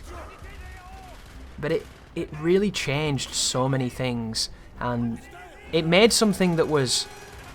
It was a framework that couldn't lose. A framework that was addictive, that was fun, and that enabled anybody of any level to engage with it. I feel like the framework that COD 4 set in place is a nigh-perfect game. All you do is iterate on that framework and keep that freshness and the fun and the simplicity, and then you just add, while keeping the framework the same. But unfortunately, the more things change, the more they stay the same, right? So, everybody wants Call of Duty to go back to its roots. Everybody wants it to be, that catchy, addictive, arcadey shooter that we all fell in love with. And yet, Call of Duty wants to keep trying to imitate different games that have nothing to do with its success. Because unfortunately, they see themselves as losing the retention battle against these new franchises, against this free-to-play model, the Fortnites, the Warzones, the Battle Royale stuff. All these names, all these games that you know and love. Because when you think about it, Warzone is not Call of Duty. It's not. It's its own thing. The multiplayer in Modern Warfare is nothing like Warzone. It's fucking horrible. So if you think about it, COD is even losing to itself, because it's losing to a superior mode that is the bastardization imitation of modern trends. Did you ever think you'd see the day where COD was aping other games after establishing one of the most successful and interesting frameworks ever seen in first-person shooters on consoles? And what we're at now is we're in Resident Evil territory. Resident Evil first came out and created a genre. It created survival horror. And if you're a super survival horror buff, you'll know that of course Alone in the Dark was before that. But Alone in the Dark didn't see the same acclaim or the same amount of attention that Resident Evil garnered when it released. So Resident Evil will always be looked at as the modern father of survival horror because it made it contemporary. It brought it into the light of this new culture. They went on to create a franchise that was incredibly popular, that set the standard, set the tone, and that every other person had to imitate for the next decade. And now you look at Resident Evil, and it's aping the trends of things like Amnesia, things like Slender Man, these other indie games that have completely changed what it means to be a horror game. And now you've got the grandfather of modern horror imitating this new wave of horror. And it's the master going back to being the beginner. And the worst part is it feels derivative because it's almost condescending, isn't it? It's almost beneath them. Even though these modern games are very good at what they do, and they've got an audience of people who love them, you know, you don't want to see such revered and respected brands groveling on their knees and acting like a chicken. Because that's essentially what they're doing, you know? You're calling McFly a chicken, you know? You're calling him yellow. And he doesn't like that. And it's this groveling to the modern zeitgeist that makes me really upset with modern gaming. And I understand that it's completely from the business perspective, isn't it? FIFA announced that they've made $700 bazillion trillion from microtransactions in 1 quarter alone. Do you think any other company reading that's going to go, oh, that's very exploitative of the young generation, I will not do that because it's immoral? Fuck no, they're going to go, what is this, what does it mean, and how do we do it in our game? Because that's just the way that it works. Monkey see, monkey do. Someone innovates, everybody else steals it, every ship rises with the tide, right? That's just the way of business. And the problem now is, video games used to be very gamey, and the business was on the underside. Now, they're not gamey anymore, and the business is overtly on the top side, so all you see is surface level business-hungry nonsense. And it's kind of funny, isn't it, when you think about it, that games were designed fundamentally to steal money.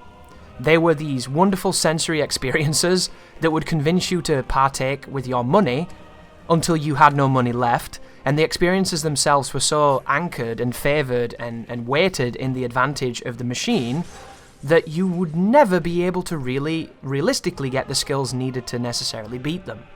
So they existed to punish you and bleed you dry. Don't shoot this guy, by the way. This is just a cutscene afterwards, but I've used it as a transition. Do not shoot Steiner, it will game over you, you'll have to do the whole gunfight again. All you do, watch him drop to his knees, and then it triggers a cutscene. And then we get into the betrayal sequence, which, this is really intense, I like this level as well. Dude, running around with this PPSH is just, it's really fun. If I could put the drum magazine on this thing, I would be in love. The fire rate on this is off the charts, it's really nice. I don't even know what the fire rate is, it's probably like something stupid. But it feels pretty damn fast. But like games were engineered to psychologically destroy your wallet. And to destroy your will to beat them, because they were so difficult. And even then, the games were still on the surface, and the exploitative nature of arcades was a little bit lower down. Whereas now, before you even see what the game is, you know the 9 different revenue streams that you're all going to be hooked into like a life support machine of drip feeding every penny you've got. And it's so ugly now that all we see is the business practices and we don't even see the gameplay. And this is, don't excuse this for me clamouring for the halcyon days of when games were about games. That's not what this is about. I personally feel with all the technology and all the standards that we have now, all the mass amounts of creativity that is there but is not allowed to flourish, I feel like gaming could be on the precipice of being the best it's ever been. But it's just unfortunately being mothered and smothered right now by this just crazy need for it to not be a game anymore because games don't sell. Simple game cannot sell. It has to have all these manipulative systems enabling everybody to compete and everybody to essentially get a free gold medal.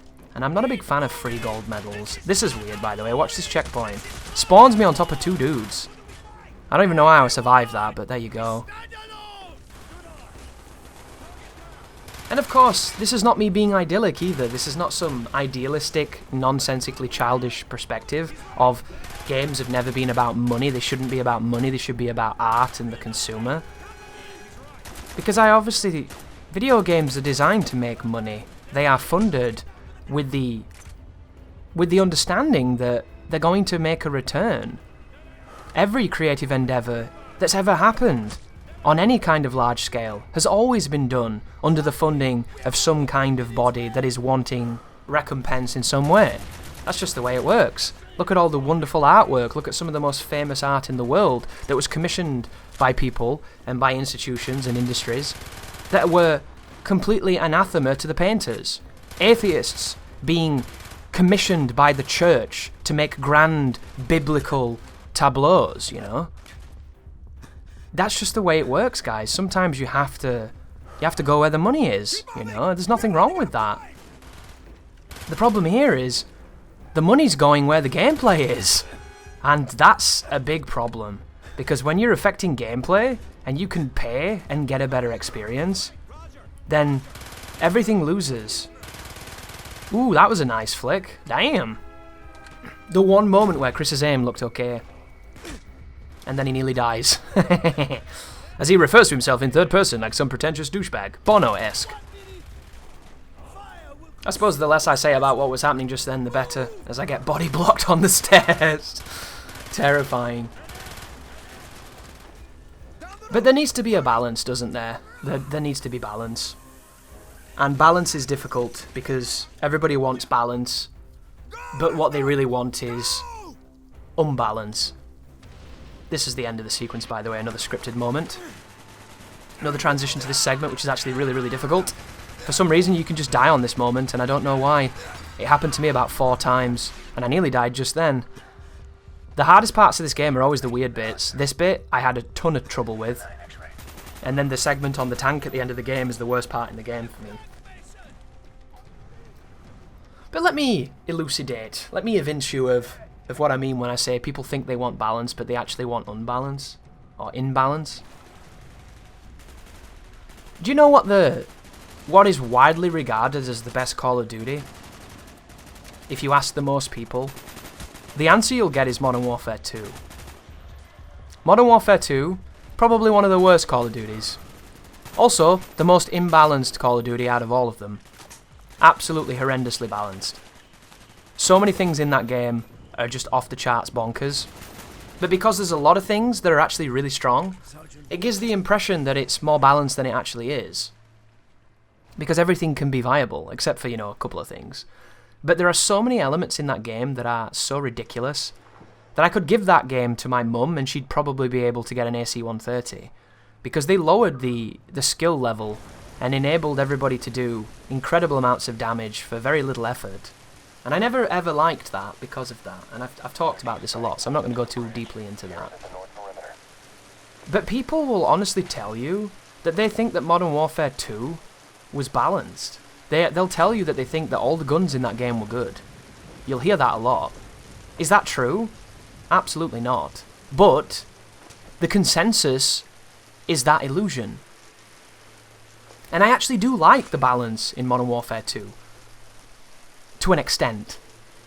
Because about 80% of the weapons can be really fun to use. But then there's a 20% that you can literally give to an algorithm that just mashes the controller with its face, and it will do really well with, because it's far too strong. And if those far too strong elements were adjusted, I think Modern Warfare 2 would have been a lot more balanced than it had any right to be. But if you'd have done that, you know those people that tell you that it's their favourite COD? Those people that think it's balanced, and that's the kind of balance they want, in spite of the fact of it being incredibly unbalanced? They wouldn't play it anymore. And they're the people playing that game.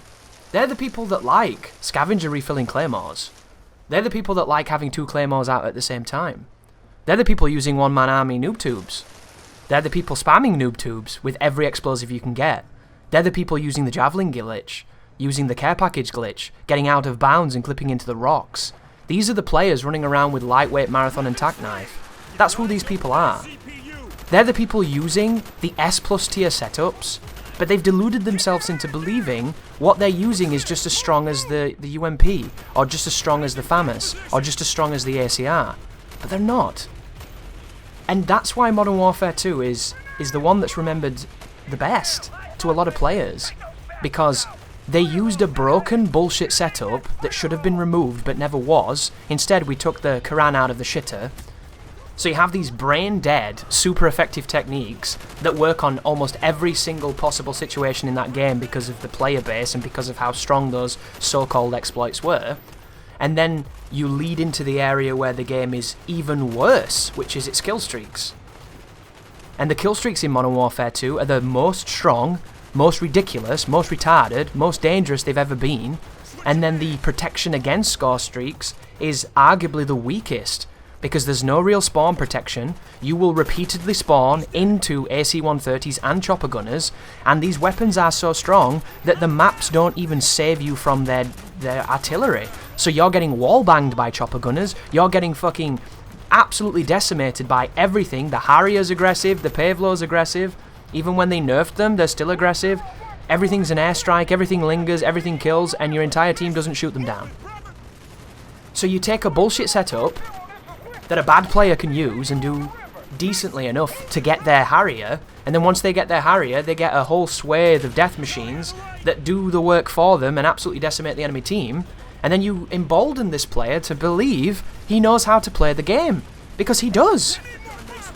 And then you put that player in COD 4, and he gets destroyed by someone who can aim, by someone who can move, by someone who can play the shooting part of the game. But you don't play the shooting part of the game in Modern Warfare 2 because there's all the other tantalising treats of bullshit that you can be doing instead that lead to the kill streaks. And that's the true issue there. That's why Modern Warfare 2 is remembered, because it enabled the worst players to do the best without having to earn it. And that's why that is the balance they're looking for. And that's what doesn't make any sense in the new games, because the new game balance is nothing like Modern Warfare 2. And the way that they're enabling bad players is in the area where they didn't enable them before. In Modern Warfare 2, if you had terrible aim, you spammed noob tubes. You did explosives, you did knives, you did everything else, you did claymores, right? You camped, or whatever you want to call it. But now, you get free aim. You get better aim. You get better bullets. You get better hit detection. You get all of these things that you used to have to earn, and now you're given them. And the worst part is, the people making the game are lying about these systems existing in spite of these patents existing to show that they've had them for a while, and why would you patent something unless you're going to try and at least test it or implement it? And then you have people who are actually testing to see if there's any efficacy of these things, and the empirical evidence is telling us these systems are existing and hurting better players. So previously, we had this measure of balance that enabled an entire legion of handless people to feel good, but the great players who had earned their mechanical skill to be good at these games, they could still compete and still have a good time, and they generally would avoid using the shit. So in that balance, you can both have bad players having a good time and good players having a good time. And no patents, no algorithms, no hidden modifiers on how you perform in spite of how you're performing. And the game's fun for a lot of people. And then you have this new way where the best people are frustrated because every single thing in the game is making their ability that they're so proud of and that they've practiced so hard on mean nothing. And then the person who's just picked up a controller is getting shroud aim and shroud bullets, and it's as if he's playing on a 360Hz monitor on 1 millisecond of ping, like his forehead is the server, and he's melting everybody. And the difference between those players could not be vaster. But it doesn't feel like it in the game, because there's a whole stuff behind the scenes that's helping him. And it turns into that scene in The Matrix, where Neo is trying to get away from the agents at the beginning, and Morpheus is guiding him like he knows what's about to happen, because he does. And that's not Neo, that's not the chosen one that's getting that help in COD. That's Timmy, who plays 1 hour a week when Jimmy comes round and they try to split screen but they can't figure out how to fucking do it. And therein lies the issue with the games now. The games are not for people who like COD. They're not for veterans. They're not for anyone. They're for this player that doesn't exist. What? Well, look at this, by the way. I'm completely stuck. Come on, Woods, what are you doing to me? This is inappropriate. I need to be free. Right, here we go, into the tunnel rats. This is interesting because the lighting down here goes kind of weird on my settings. So when you shine the light on people, they're just like a black shadow, a black creature with facial hair. So you're going to see Reznov in a moment, and he's just like a weird floating beard. This son of a bitch ain't fighting no more. But it's going to be very interesting to see how Cold War does. Because Cold War, has got so many of these issues that we've seen Modern Warfare bring into the development, so many issues that Michael Condrey was a scapegoat for, so many issues that have been slowly progressing in Call of Duty for a long time. And they've been doing so because they sell. And as sad as it is, ladies and gentlemen, as Mr. Swift here won't move, I don't know why, there are people in boardrooms right now looking at numbers and statistics, statisticians and people who have studied the social psychology of purchases and the marketing results of all these different techniques and all this different subtle marketing that you didn't realize was happening, but it's happening all the time. There are people studying these practices of hipfire being directly affected by how accurate you are and punished if you're high accuracy.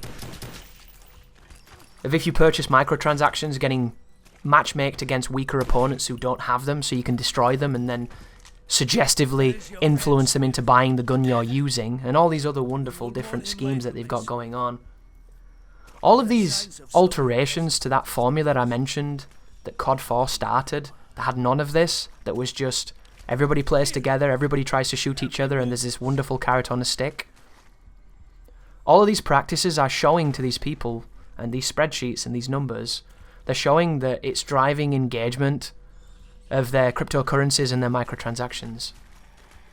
It's showing them that statistically people are playing for longer, and that's what they want, because when people play for longer, they're tempted to buy things.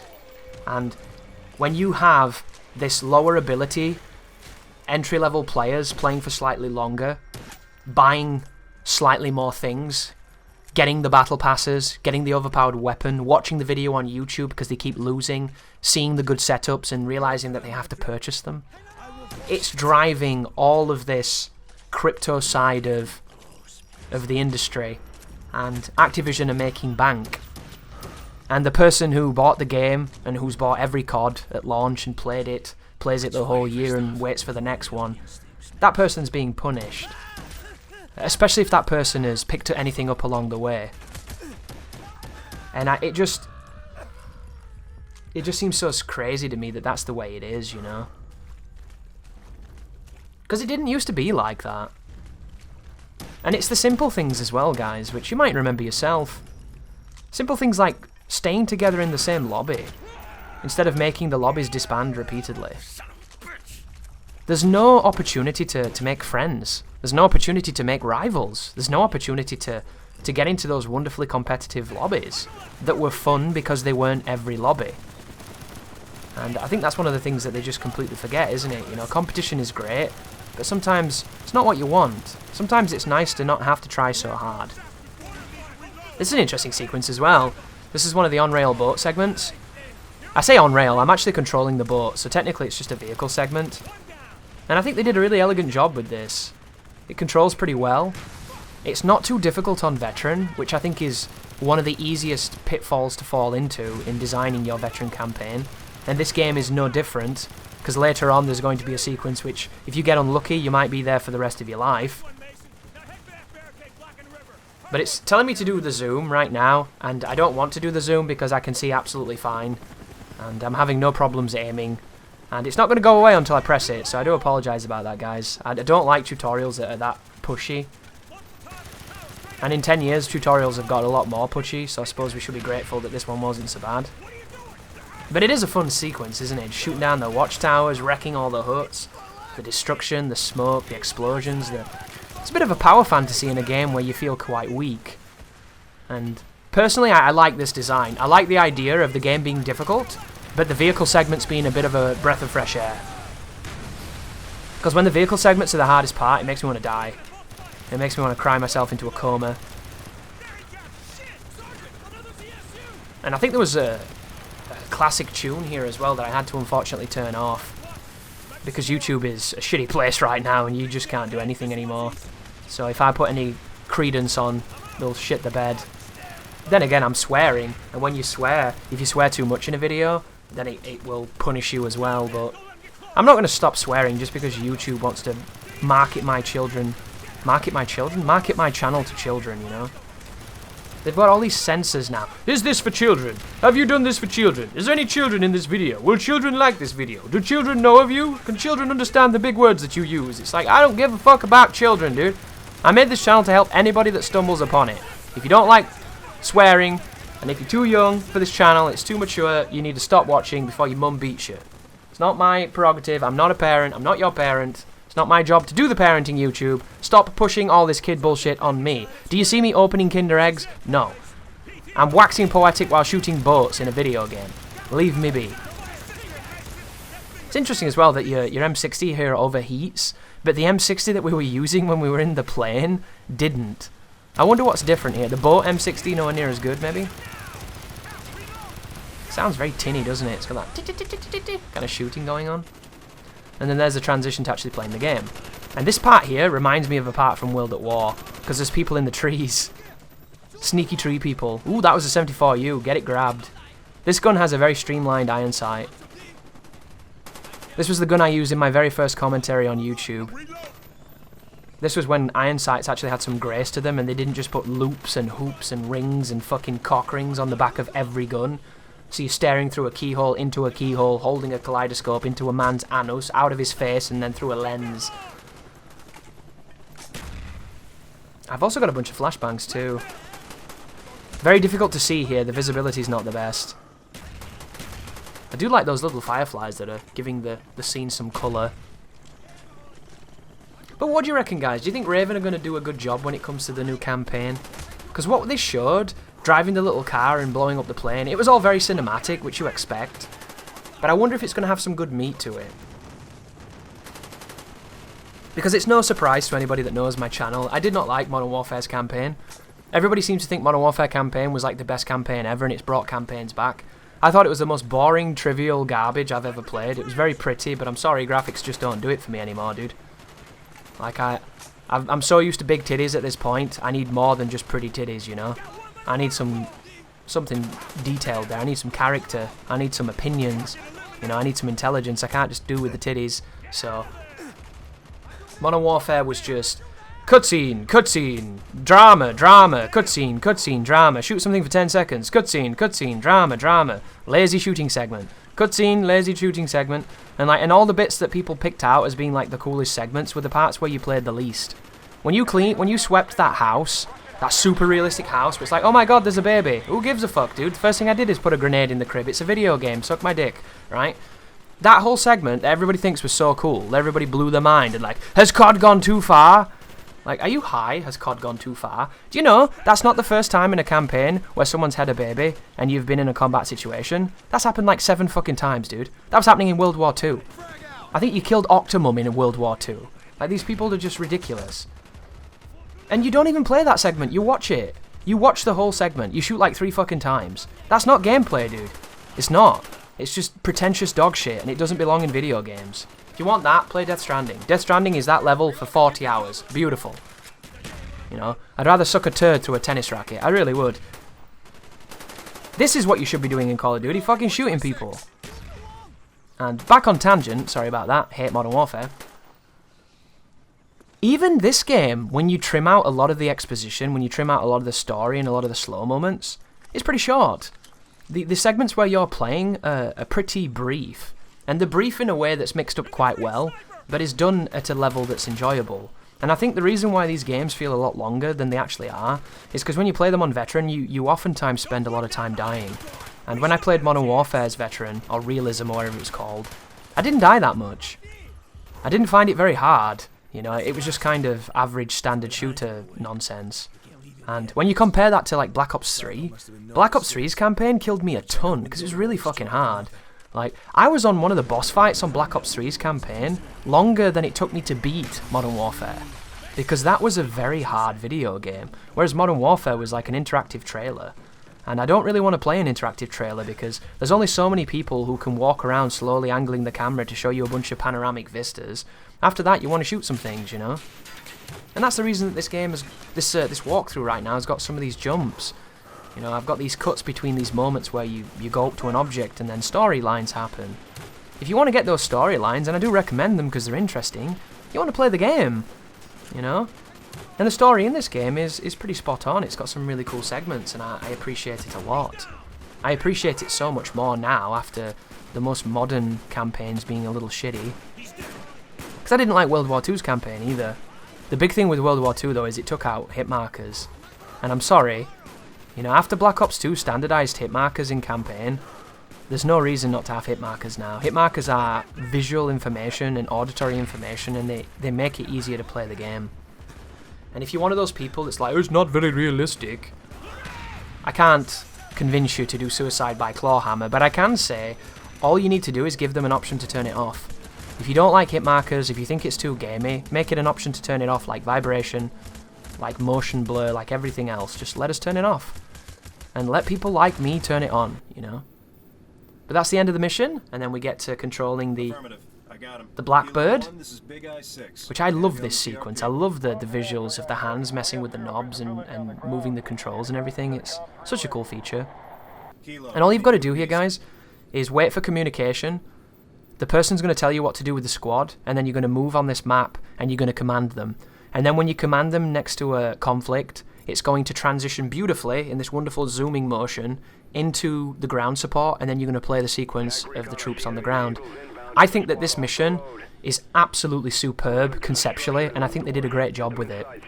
And they've taken what happened on Modern Warfare with the AC-130 pilot and the Spec Ops mission you could do, and they've turned it into a hybrid dynamic scenario, which I think works way better than it has any right to. And here's the first gameplay sequence with the silence pistol and the flashbang. I don't know if I'd have turned around just then, if I could have mitigated the flash. Because sometimes that works, and then sometimes it doesn't. And then once again, enemy acquisition can be a bit of a pain here, but it's not that bad because they are wearing blue and you're wearing white. Isn't it funny that the one COD where seeing the enemies was never a problem is the one COD that didn't have a campaign? Because in Black Ops 4, the enemies have got red lights on them. So if you see a bunch of red lights streaking when someone's running in front of you, they're an enemy, and you'll never ever mistake that. Can you imagine if the enemies had that in the campaign? It would be so useful. But you get those people, you know those people that play Battlefield on Wake Island and they lay on the ground with an LMG nowhere near the objective, pretending that they're in like Desert Storm? Those bloody people, dude.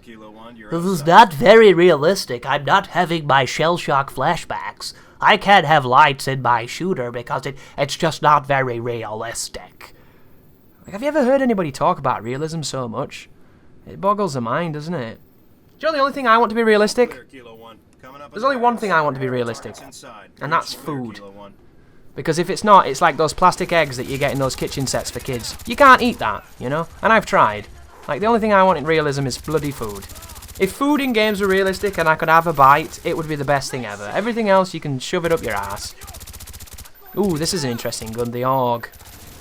Suppressed AUG with its proprietary sight. You'll remember Carl using this in Die Hard. Banger. It's a good gun as well. It's essentially the FAMAS, but it's just got worse recoil. But here's the charge. Bang it on the wall. What a beautiful gun this was. Left mouse to detonate. It's a couple of banging and knocking happening in the house. I apologise if you can hear that, guys. I try my best to make the audio as clean as I can, but there's always going to be those artifacts every so often as we continue to guide the squad up here in this wonderful sequence. This is the kind of sequence that probably wouldn't work anymore, purely based off the fact that COD has driven it into the ground. There's only so many times you can go into an Overwatch situation and start raining down death and commanding things, and it can be a bit tedious. Which is why I'm curious to see what Raven are going to do when it comes to the new campaign. Because as long as the new campaign has got some fun sequences, that's all I want. By the way, guys, I've tried to do as many cuts as I can that don't use crossfades, because I wanted the crossfade to mean that I died, and it was a bad checkpoint. And the other cuts are just meant to be jumps between scenarios. I apologise if some of them are jarring. Like, unfortunately, matching some of these cuts and making them look cool is not always something that can be achieved. And it's just an experiment, just a test. Sometimes it's fun to do some like anti-editing every so often. Oh, there's the alarm, by the way. You can probably do this without setting off the alarm, but I'm playing this game to shoot things. I don't want to fuck about with crossbows, you know? That's my teammate. This right here reminds me a little bit of Array. I think this like area that I'm in is retrofitted into that map, which is pretty cool. I like the double usage. And of course there is an array there. And that alarm is like the most generic alarm sound in the history of alarms. There's a baddie. Do you not think it feels weird though with no hit markers? It feels like you're not even connecting with the world. It's so difficult to tell when people die. You can hear a lot of shots on the right there. Can't jump that balcony or you die. That was a HK, the Heckler and Koch LMG. Not going to be picking that up because I've already used it in this playthrough and I'm trying to use some different guns. And if I can choose the FAMAS, I'm going to choose it because in this game, this gun is amazing. Very, very strong gun. Shoot the hinges.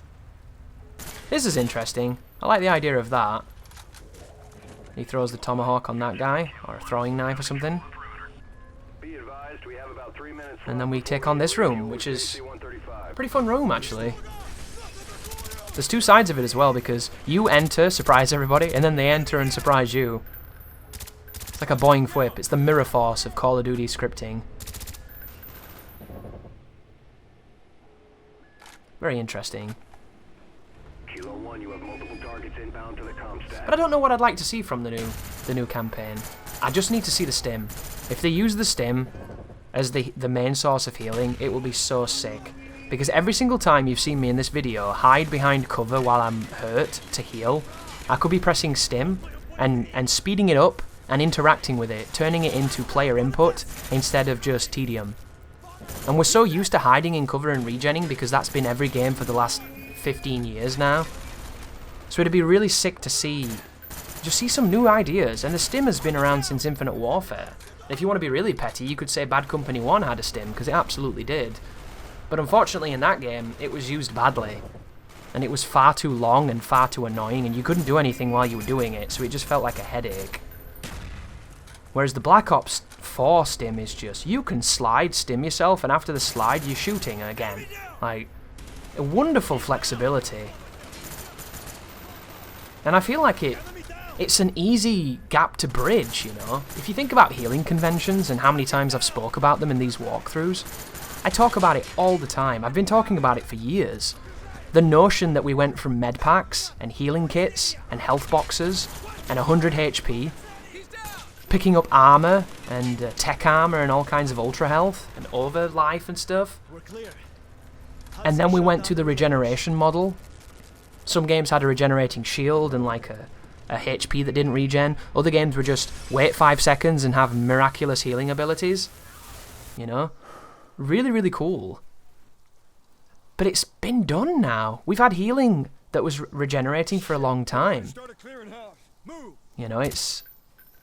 There's space now for some creativity. There's space for some people to do something new. Redefine. Revolutionize. Change the way we think. And then you've got games like... Remember Far Cry 2?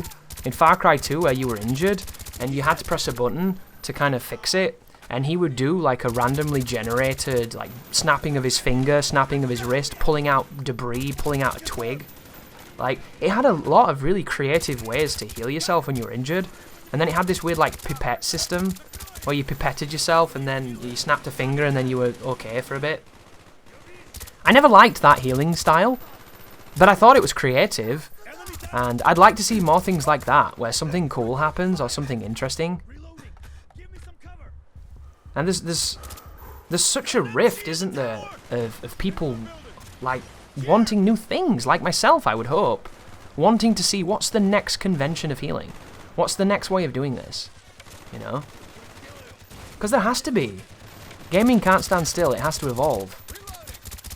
And a new healing system would be really, really nice. And there are new healing systems in other games, but in first-person shooters, it seems to just be very safe, doesn't it?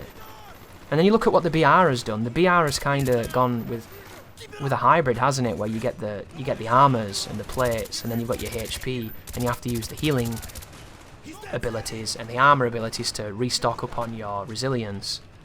And they've done that because it's meant to be kind of a reward for hoarding resources, and they want it to be slow so that you can't just do it really quickly, and it negates the risk and the reward of looting versus fighting. And it's kind of... It's mad slow though, isn't it? I don't think there's anything more boring than watching BR, and then when they're in BR, which is already boring, and then they're doing that where they've just got into a fight, they've both shot each other, but no one's killed each other, and then they both take turns hiding behind adjacent rocks, stabbing themselves with injection guns to get their lives back, and then, like, putting Sudocrem on their bum holes, and then redoing their armor. And then they start fighting again, and then the same thing happens! And it's just like, what is this fucking video game? Like, and of course, I would like to think that the better players and the stronger players probably wouldn't need to do that and would maybe get aggressive and rush and do some kind of counterplay or anti-play or outplay. But the reality is, in Battle Royale, the safest choice is to go behind cover and start pulling out your Filofax full of, you know, healing juice. And I've never found that to be endearing, interesting, or cool. It's strategic, because it's a risk and you have to do it at the right time and you have to understand where to do it and how to get away and hide and do it, and the people who are good at that will be better players. But it's fucking boring, isn't it? Like, oh my god, watching people stick armor down the front of their titty, like, once you see that 5 times, I'm just like, oh, I never want to see another armor plate in my life. Like, it's just, it's not for me. It really isn't. This part here looked easy, didn't it? But I can tell you it's not, because I died there twice. And now we've got the deer hunter sequence, which unfortunately I've trimmed out because we're sticking to the gameplay, and now we have to run through these tunnel rats and take out some of these Viet Cong people, Vietnamese guys. I remember this segment being really difficult when I first did this on console. This is a 1 attempt, I think. I might have died once or something, but this was just mad clean. And I don't know why either, because I remember this being very dangerous, this segment. But it just goes to show, doesn't it? Sometimes you get really lucky. And I'm using the pistol, so I've got this super good movement. I love how fast you feel with the pistol, dude. It's amazing. This is a really sluggish game when you use the ARs. But when you put that pistol on, you fly. I'm also trying to look for a cool gun, but I can't really find one, so I went with dual mags. But Woods is kicking it. Well, look at that. Oof. That was nearly death right there. If that other guy had shot me, I was dead. You can't get shot at by 2 guys at the same time in this game. It's too dangerous. It'd be really cool if I could put on the screen, like, the difficulty, if there was a menu to do that. Because a few times in this playthrough, I say this playthrough, it's technically a walkthrough. A few times while I was recording this, I did pause it to double check the difficulty because I'm so paranoid when I'm having an easier time that the game has, like, lowered the difficulty on me and I don't know. And I've already got the achievement for doing this, you know, so it's not like I'm trying to exploit people. This is a hardest difficulty walkthrough that I played on easy, yes. And I'm going to use incorrect tags to get your opinions and to steal the views on a 10-year-old game that nobody watches. Which, people do that, believe it or not. It doesn't make a lot of sense to me. It's easier, in my opinion, to beat the game on the difficulty than it is to do all the bullshit editing needed to fake it. Because faking difficulties with editing takes a lot of time, and it's a very tedious practice. Like, can you imagine what you'd have to do? Ugh. Or maybe you wouldn't do anything. Maybe you'd just hope that people believed you, which seems like a strategy fraught with peril, doesn't it? Get wrecked, son.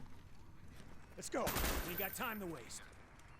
But when you make walkthroughs on YouTube, you're always going to get people that doubt the difficulty purely based off the fact that they can't do something and they can't believe that you can. And it's just human nature. Like when you play on PC. If you play on PC and you kill people, they all accuse you of cheating. Like every person I've ever killed on PC has pretty much said that I'm hacking. Like it's so strange. When did calling people a hacker when you lose become the go-to defense mechanism? It's so interesting, isn't it? Like, admittedly, I get annoyed when I die in first-person shooter competitive games because I don't want to die, you know, I want to shit stomp. But sometimes, unfortunately, you overextend or you come up against somebody who lands their shots, and it happens. This is a really cool segment, this. I'm a big fan of this Hind segment because I think this was one of the first times in a COD campaign where you actively got to fly something that wasn't like already being piloted for you. I might be wrong with that, it's been a long time, but I just remember how fresh this felt when they went to the helicopter and I didn't get on the side gun and get, you know, tourist style flown around like a child. Like, this was a really sweet segment. And I think it controls a little oddly, but it does work. And I had no problems with this sequence as well on this difficulty, which was nice.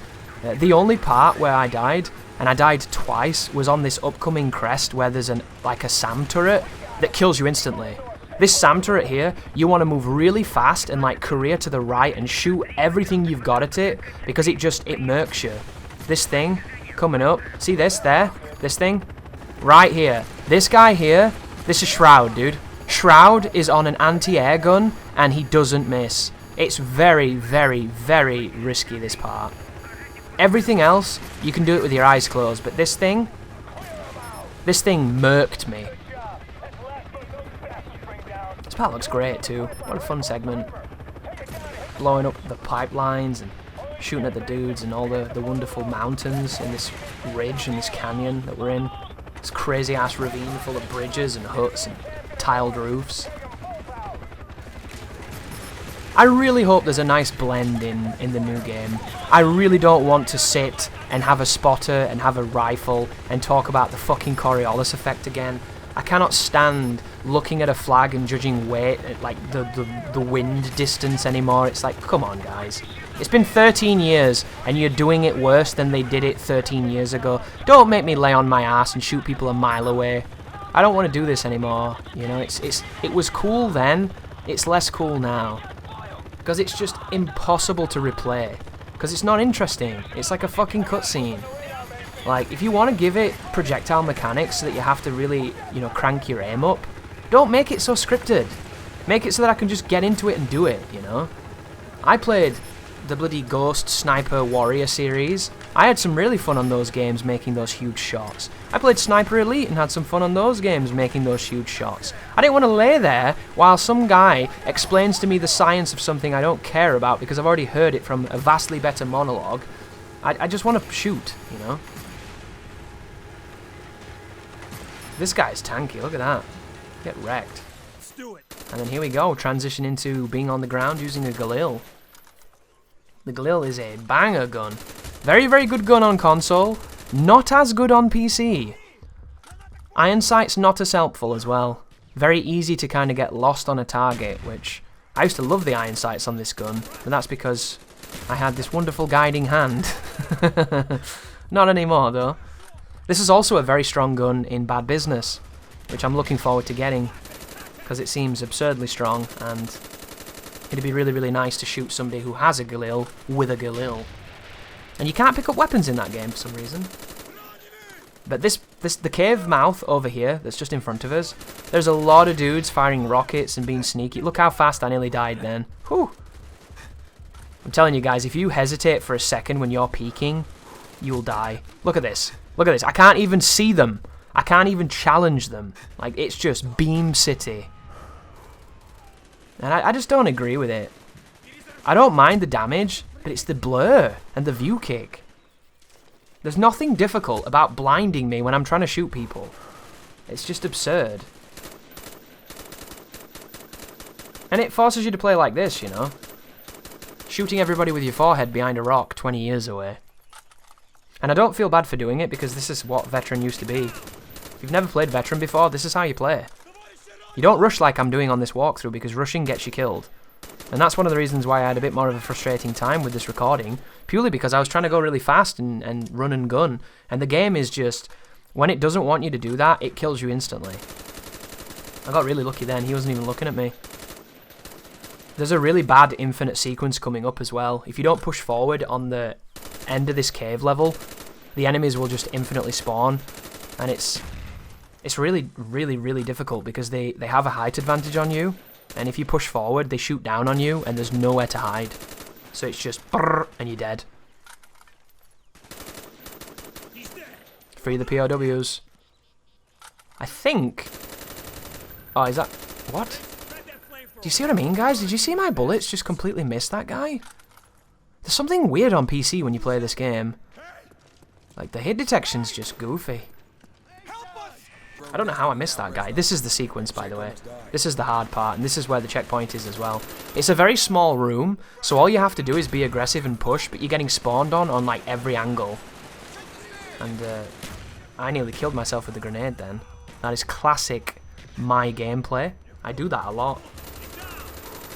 I'm so aggressive that I run onto the grenades I've just thrown.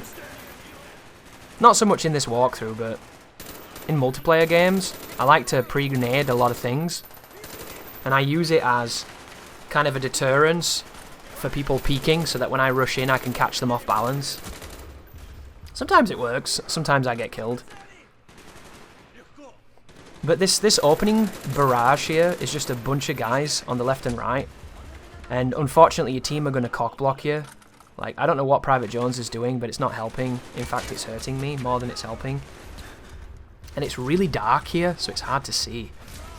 But we need to get onto that platform in front. But the problem with the platform is if you're anywhere but the left-hand side of it, you're going to get shot from the balcony. And the balcony's got just the best aimers in the world on it, dude. Sharp's rifles are sat up on that balcony, so be super careful. So the strategy is quite simple. Kill the people across from you here, and then move through that concrete doorway, and do everything you can to get those guys off the roof of the balcony above you. With grenade bouncing, with tentative shots, and then keep an eye on the right-hand side of you, because they come down a staircase over there. You don't get a checkpoint here until you get at the top, it seems like. It was being very stingy for me. And if you die here, you have to go back to the beginning of the push that I showed you. And this is easily one of the hardest parts of the game, I think.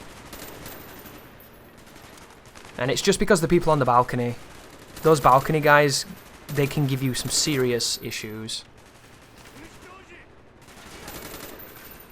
But let's have a look, shall we?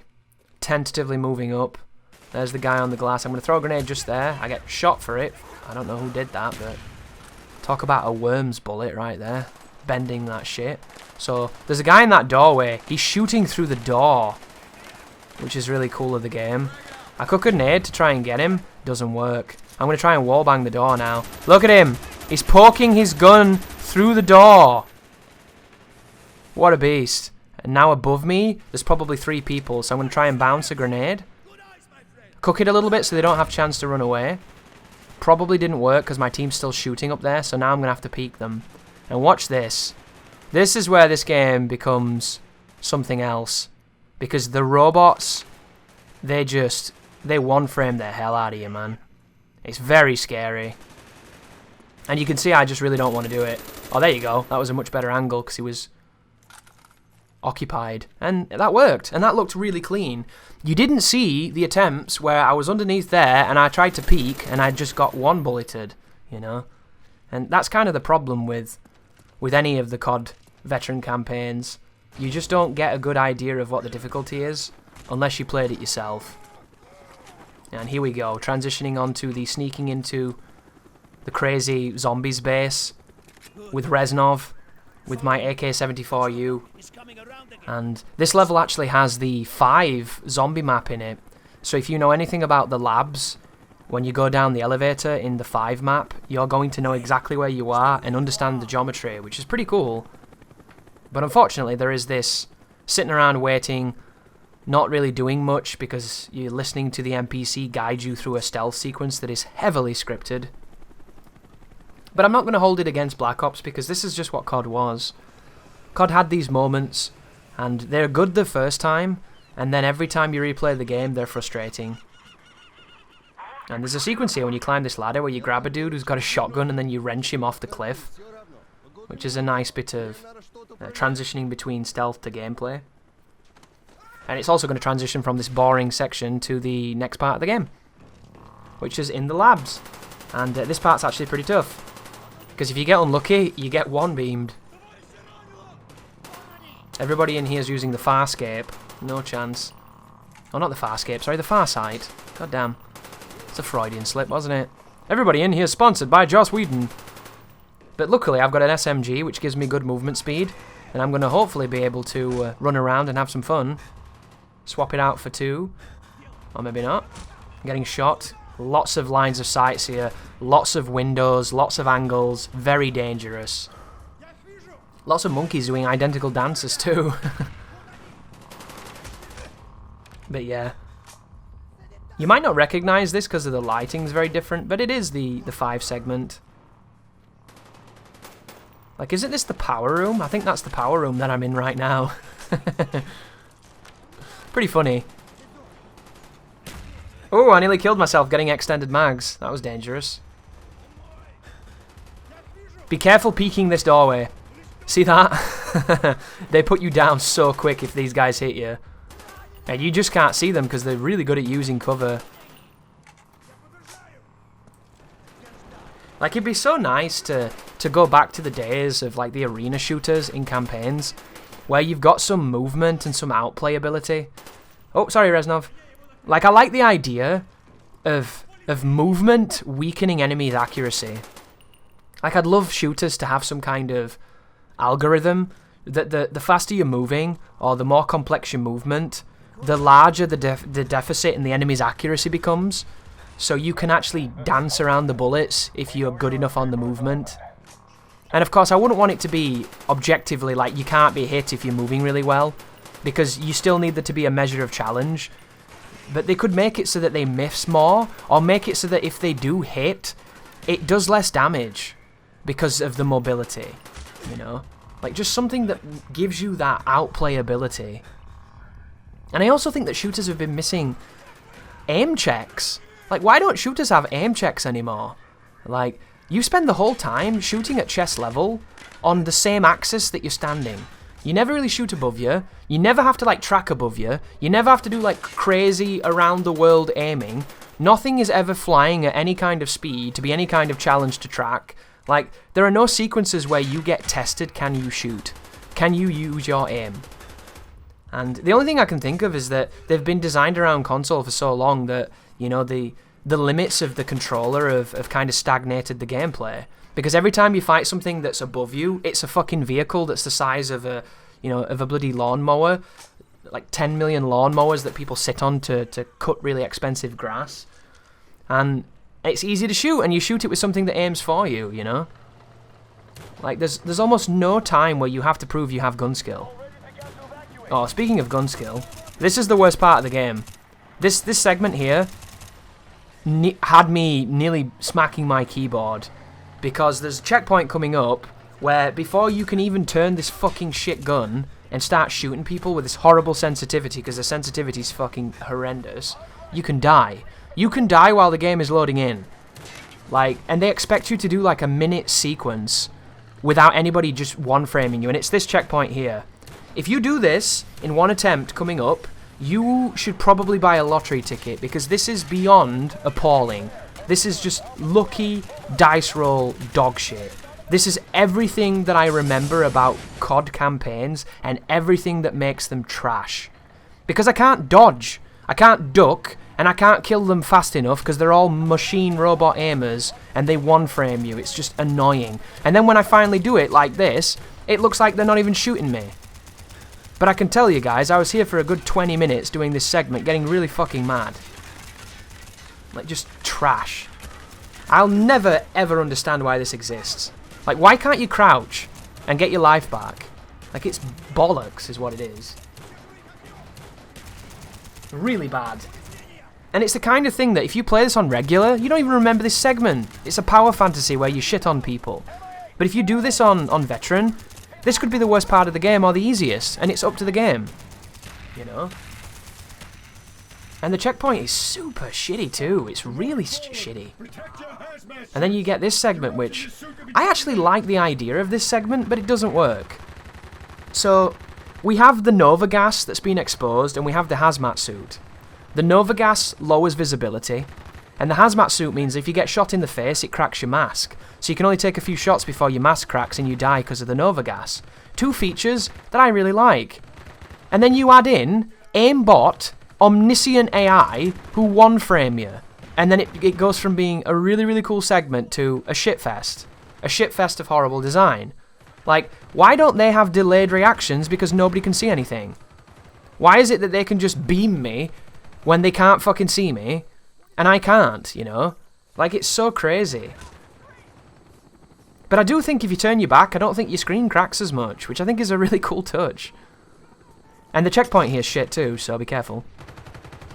But, like, this is not fun. Is this fun? I'm not going to use a gun that gives me a thermal scope, because that's about as pussy pouch as it gets. I refuse, you know? I want to run around, show you some interesting guns, show you some fun gameplay. I don't want to stare through a horribly looking blue screen and shoot white blobs. Like, that's not what I signed up for, game. But it's what we've got, and it's what you've got to deal with. And it's not too long, this segment. It's just not that great.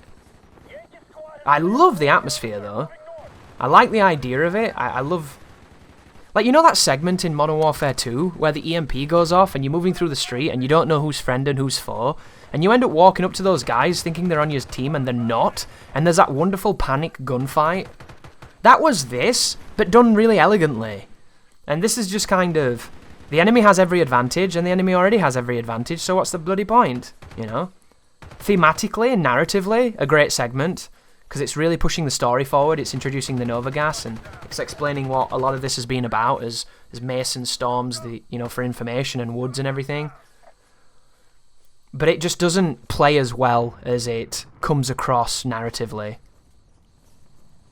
And I'm going to try and be as aggressive as I can, but there's just times when you can't. 2 guys here, and then you need to be careful across this roof, because I actually got killed running and jumping across this roof because the guy on the top of the... There's the people on the 2nd floor, and then there's the dude on the roof. That helicopter drops a bunch of people. We'll deal with that in a moment. I throw all my grenades down there just to kind of make people stagger and stun and maybe kill them. I get stuck on a footlocker and then try and put some bullets across the range, but can't see anything because look at this. It's like the Halloween update on Roblox where they've added fog. Who the fuck wants fog in a first-person shooter, dude? It's not Alan Wake. I want to see where the enemies are so I can shoot them. I don't want to stare into some John Carpenter movie and die because they can see me better than I can see them. And this guy's blocking my way right now.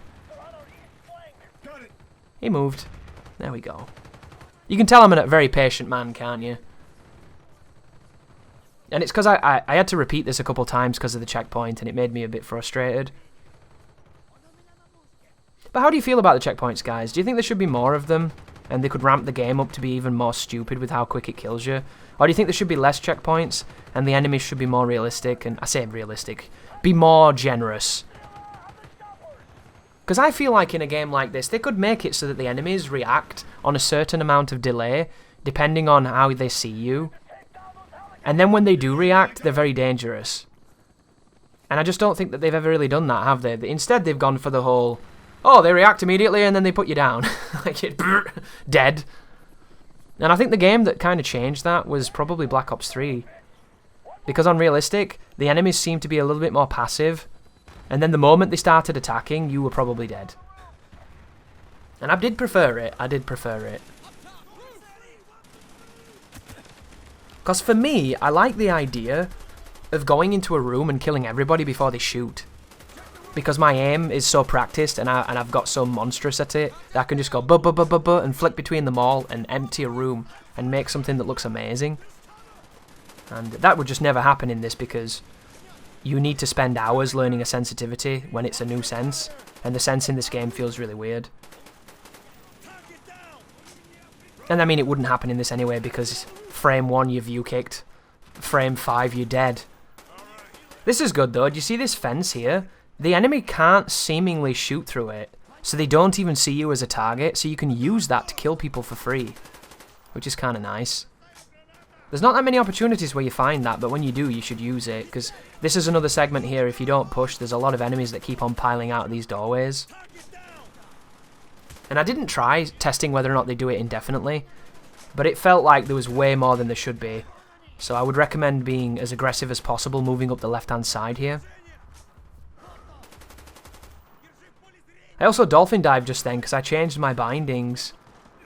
Because I completely forgot about the dolphin dive. And then at the end of the recording I was like, oh yeah, you can dolphin dive, can't you? How do I do that? And I noticed that I'd got my bindings incorrectly. So now I can do some dolphin diving. And because I moved forward, I got the checkpoint. And I died because this game is hard. Look at that.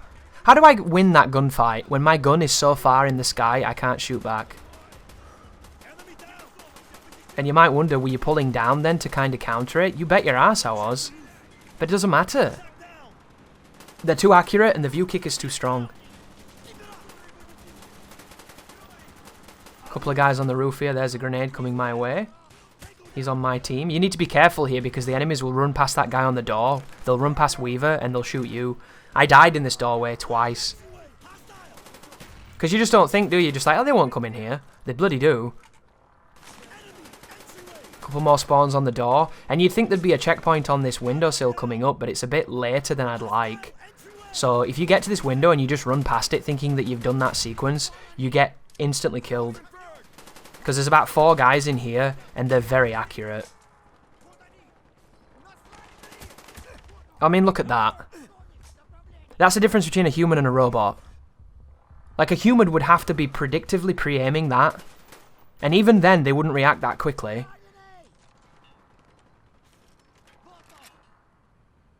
It's just nuts. I'm really fascinated as well to know about how they designed it, because I want to know what the numbers are. Is it random? Is there like 3 presets for every enemy on Veteran? One of them's like 95% will shit in your mouth, and then it goes like 95, 70, 60, and then maybe 40. And then they just throw a random one out there, and whichever one you get depends. Like, look at him. That guy didn't immediately react, and I shot him, and he's flinching, and he's dead. So he's fine. He was a 40, him. That guy right there is probably a 50. Didn't really react too much, didn't one-frame me. And then we transition forward after the decompression chamber, or whatever this is. That guy's a 90. Did you see that? Look at the difference. Like, it's just nuts. It's so nuts. I think there was 2 guys there, actually. But I'm so curious about that kind of stuff. Like, if somebody data mines this and has some information on a Google document, I'd love to read that. Because it's just... Like, look at these guys. They're 40s, them. They're rubbish. They flipped the coin and they lost.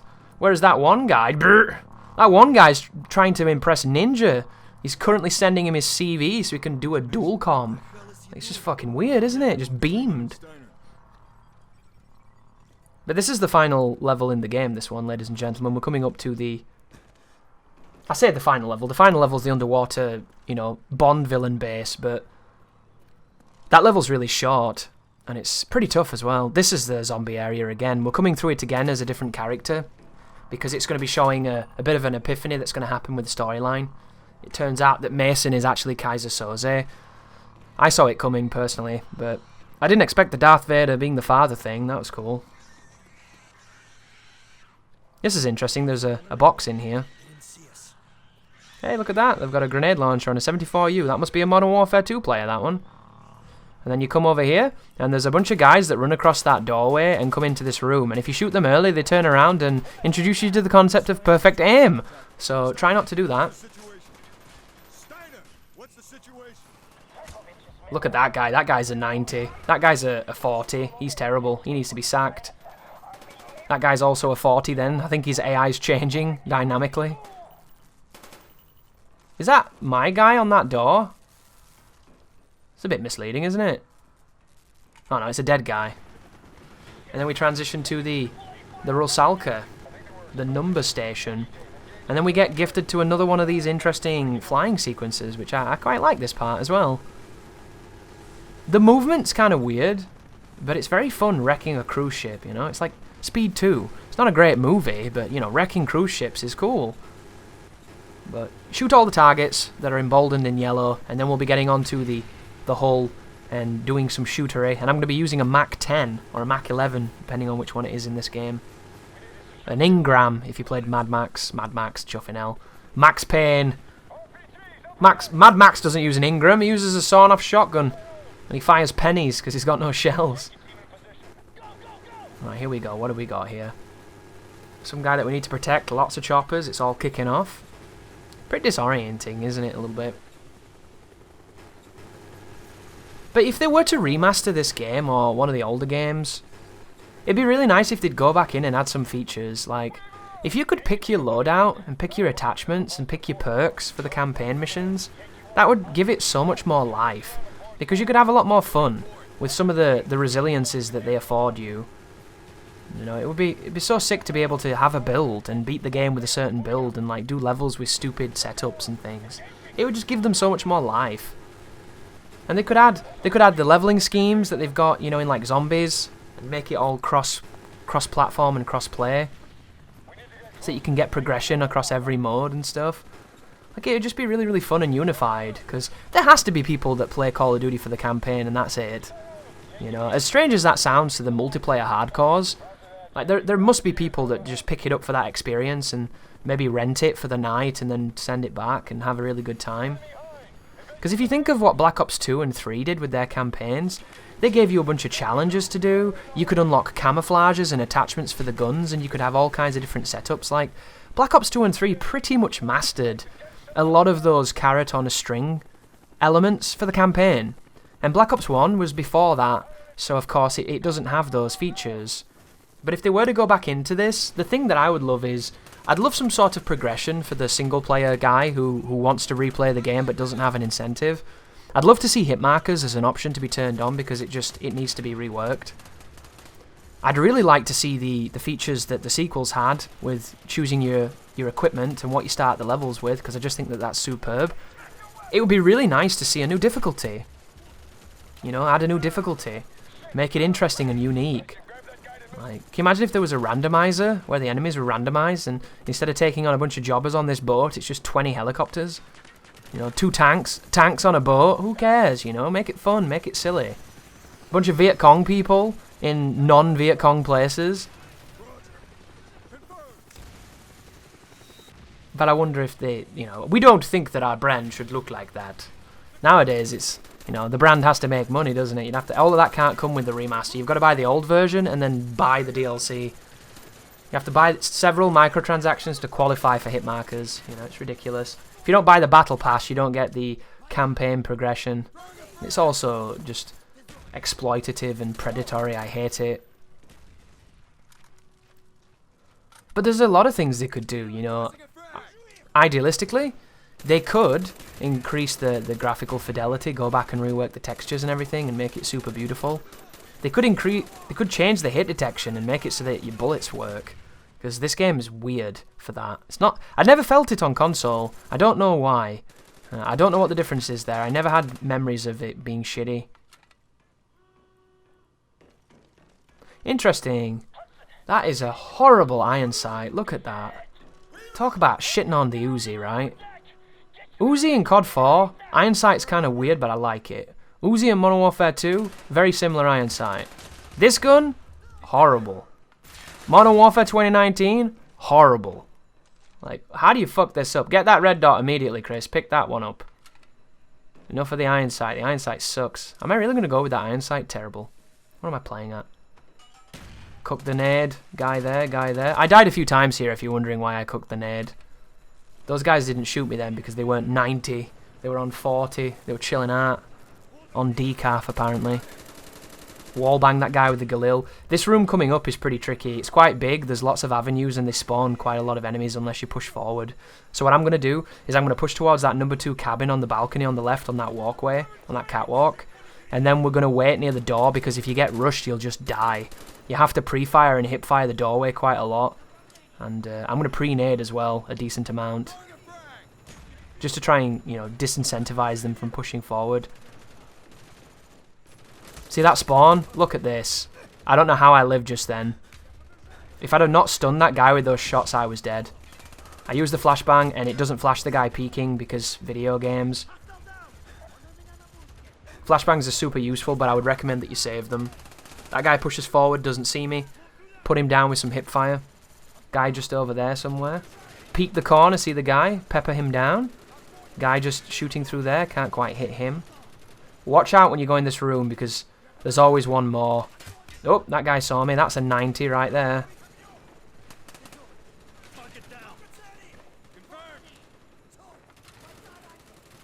You'll notice that I really don't want to push up because I pushed up before on the attempt before this and it was going really well and then I just got zerged, for lack of a better word. So I pre-flash, being very tentative. As long as I can get to that pallet just to my left there, I can use it as cover and they shouldn't wallbang me. Because you can floor bang this catwalk and you can shoot through a lot of these surfaces. It's not as effective as I'd like, but it's effective enough. It's also difficult to tell who's on your team and who's on their team. Which is nice to know that the new games are just like that. Although in the multiplayer I never had that problem. It was only in the single player. Now it's in the fucking multiplayer too. Luckily you only get booted for killing your own team in hardcore, right? And the only people that play hardcore are garbage players, so it doesn't really matter.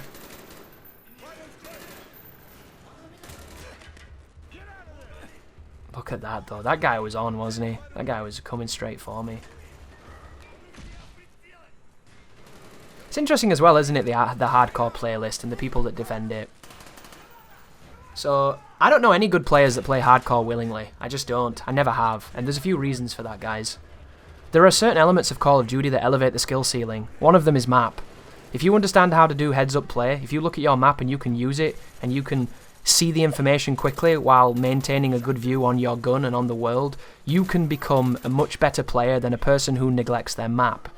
If you watch Darkside Phil play COD, he neglects his map, he plays like a bot.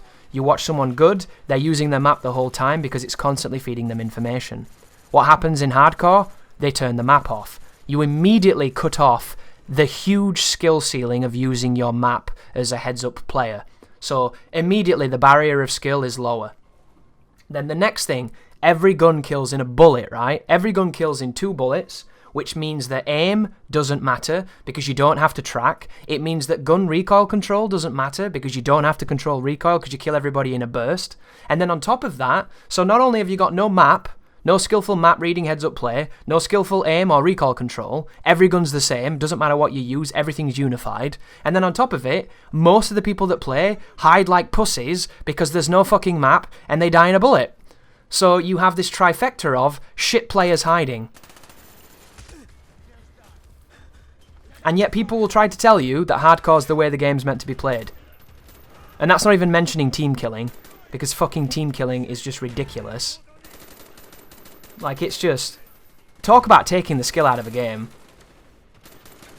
But people will die on a hill with the belief that hardcore is in some way superior, when in reality, when you tell me that you're a hardcore player, all I just think is scrub. Don't want you on my team. Because what do you do when the enemies don't die in 2 bullets? What do you do when we've got a UAV? Or they've got a UAV, you know? Like, what do you do with all this information? You need to know how to use it. You need to get good at using it. And you don't use it in those modes. It's like baby mode. It's the fucking kiddie pool. You're swimming around with life preservers on, you know? It's silly. And it can be fun, because killing people in a bullet can be really, really fun for flicks and for wall bangs. You know? Wall banging people and making it seem like you're a hacker is pretty sick, but it's not a place that you go to improve. It's a place you go when the time to kill is bugging you and when you want to take on lesser skilled opponents. This corner right here is a pain in the ass because I keep getting hit by somebody and I don't know who's doing it. Look at the caustics though. They look pretty nice. I learned how to do those in 3D in my first year when I was at university. This is a heavy, by the way. 2 heavies with light machine guns. Someone saved my ass just then. And he's not dead, by the way. He's incredibly beefy, that Juggernaut guy. Although technically not a Juggernaut like they would have been in Modern Warfare 2. Still very, very durable. It's a good idea to pick his gun up as well because you get a lot of bullets. And this is one of those levels where sometimes having some big ammo can really reward you. I do feel, though, if you want to play a game where people die in 2 bullets, why would you not just play a more realistic shooter? Why would you not play Rainbow Six Vegas, you know? Why would you not play Ghost Recon or something? Because if you're looking for that 1 bullet kill super realistic, right now, Siege and maybe CSGO are probably the best things you can play. Because in those games, the TTK is so fast. It's like lightning fast. I mean, I suppose even Modern Warfare right now is kind of lightning fast, isn't it? So the COD at the moment is much better for that. But this COD wasn't. This COD had a longer TTK. This was the first time as well that the TTK was slower. And I really appreciated it because it enabled you to turn around and shoot the people shooting you in the back. And that's one of the things that, in theory, Cold War should have going for it, but it doesn't because the servers are so shit. So you get shot in the back, you turn around, you put 10 bullets in some guy, and you just die anyway. Which is really fun. So here we go, ladies and gentlemen, the final push towards the end of the game here. I hope you've enjoyed the the commentary and the video. I hope the gameplay has kept you enthralled in this classic that is Call of Duty Black Ops. And if nothing else, if you're using it as a walkthrough, I hope some of the suggestions and some of the strategies that I showcased could give you a bit of advice and an easier time. But it must be said, some of the strategies have just been shoot dudes. Shoot dudes, jump around a little bit, get frustrated at collision, body blocking and friendly fire, and, you know, classic Call of Duty, really. And the room coming up here is really difficult too. Like, the final room of the game is legitimately a pain in the ass. I thought for some reason that he wasn't a bad guy, and I didn't shoot then, and I somehow managed to survive. This room here is tricky too, because it's really difficult to see people, and you don't have the best vantage point. And look at this, you can't even fight back sometimes. Mad annoying. So right now is why stim is such a good idea. Instead of standing there waiting for the screen to clear, you stim. It changes something as banal as healing into an interactive skill tool. And that's why stim in Black Ops 4 increased the skill ceiling. Because knowing when to heal and fitting a heal in mid-gunfight without dying or being punished for it is the sign of a better player.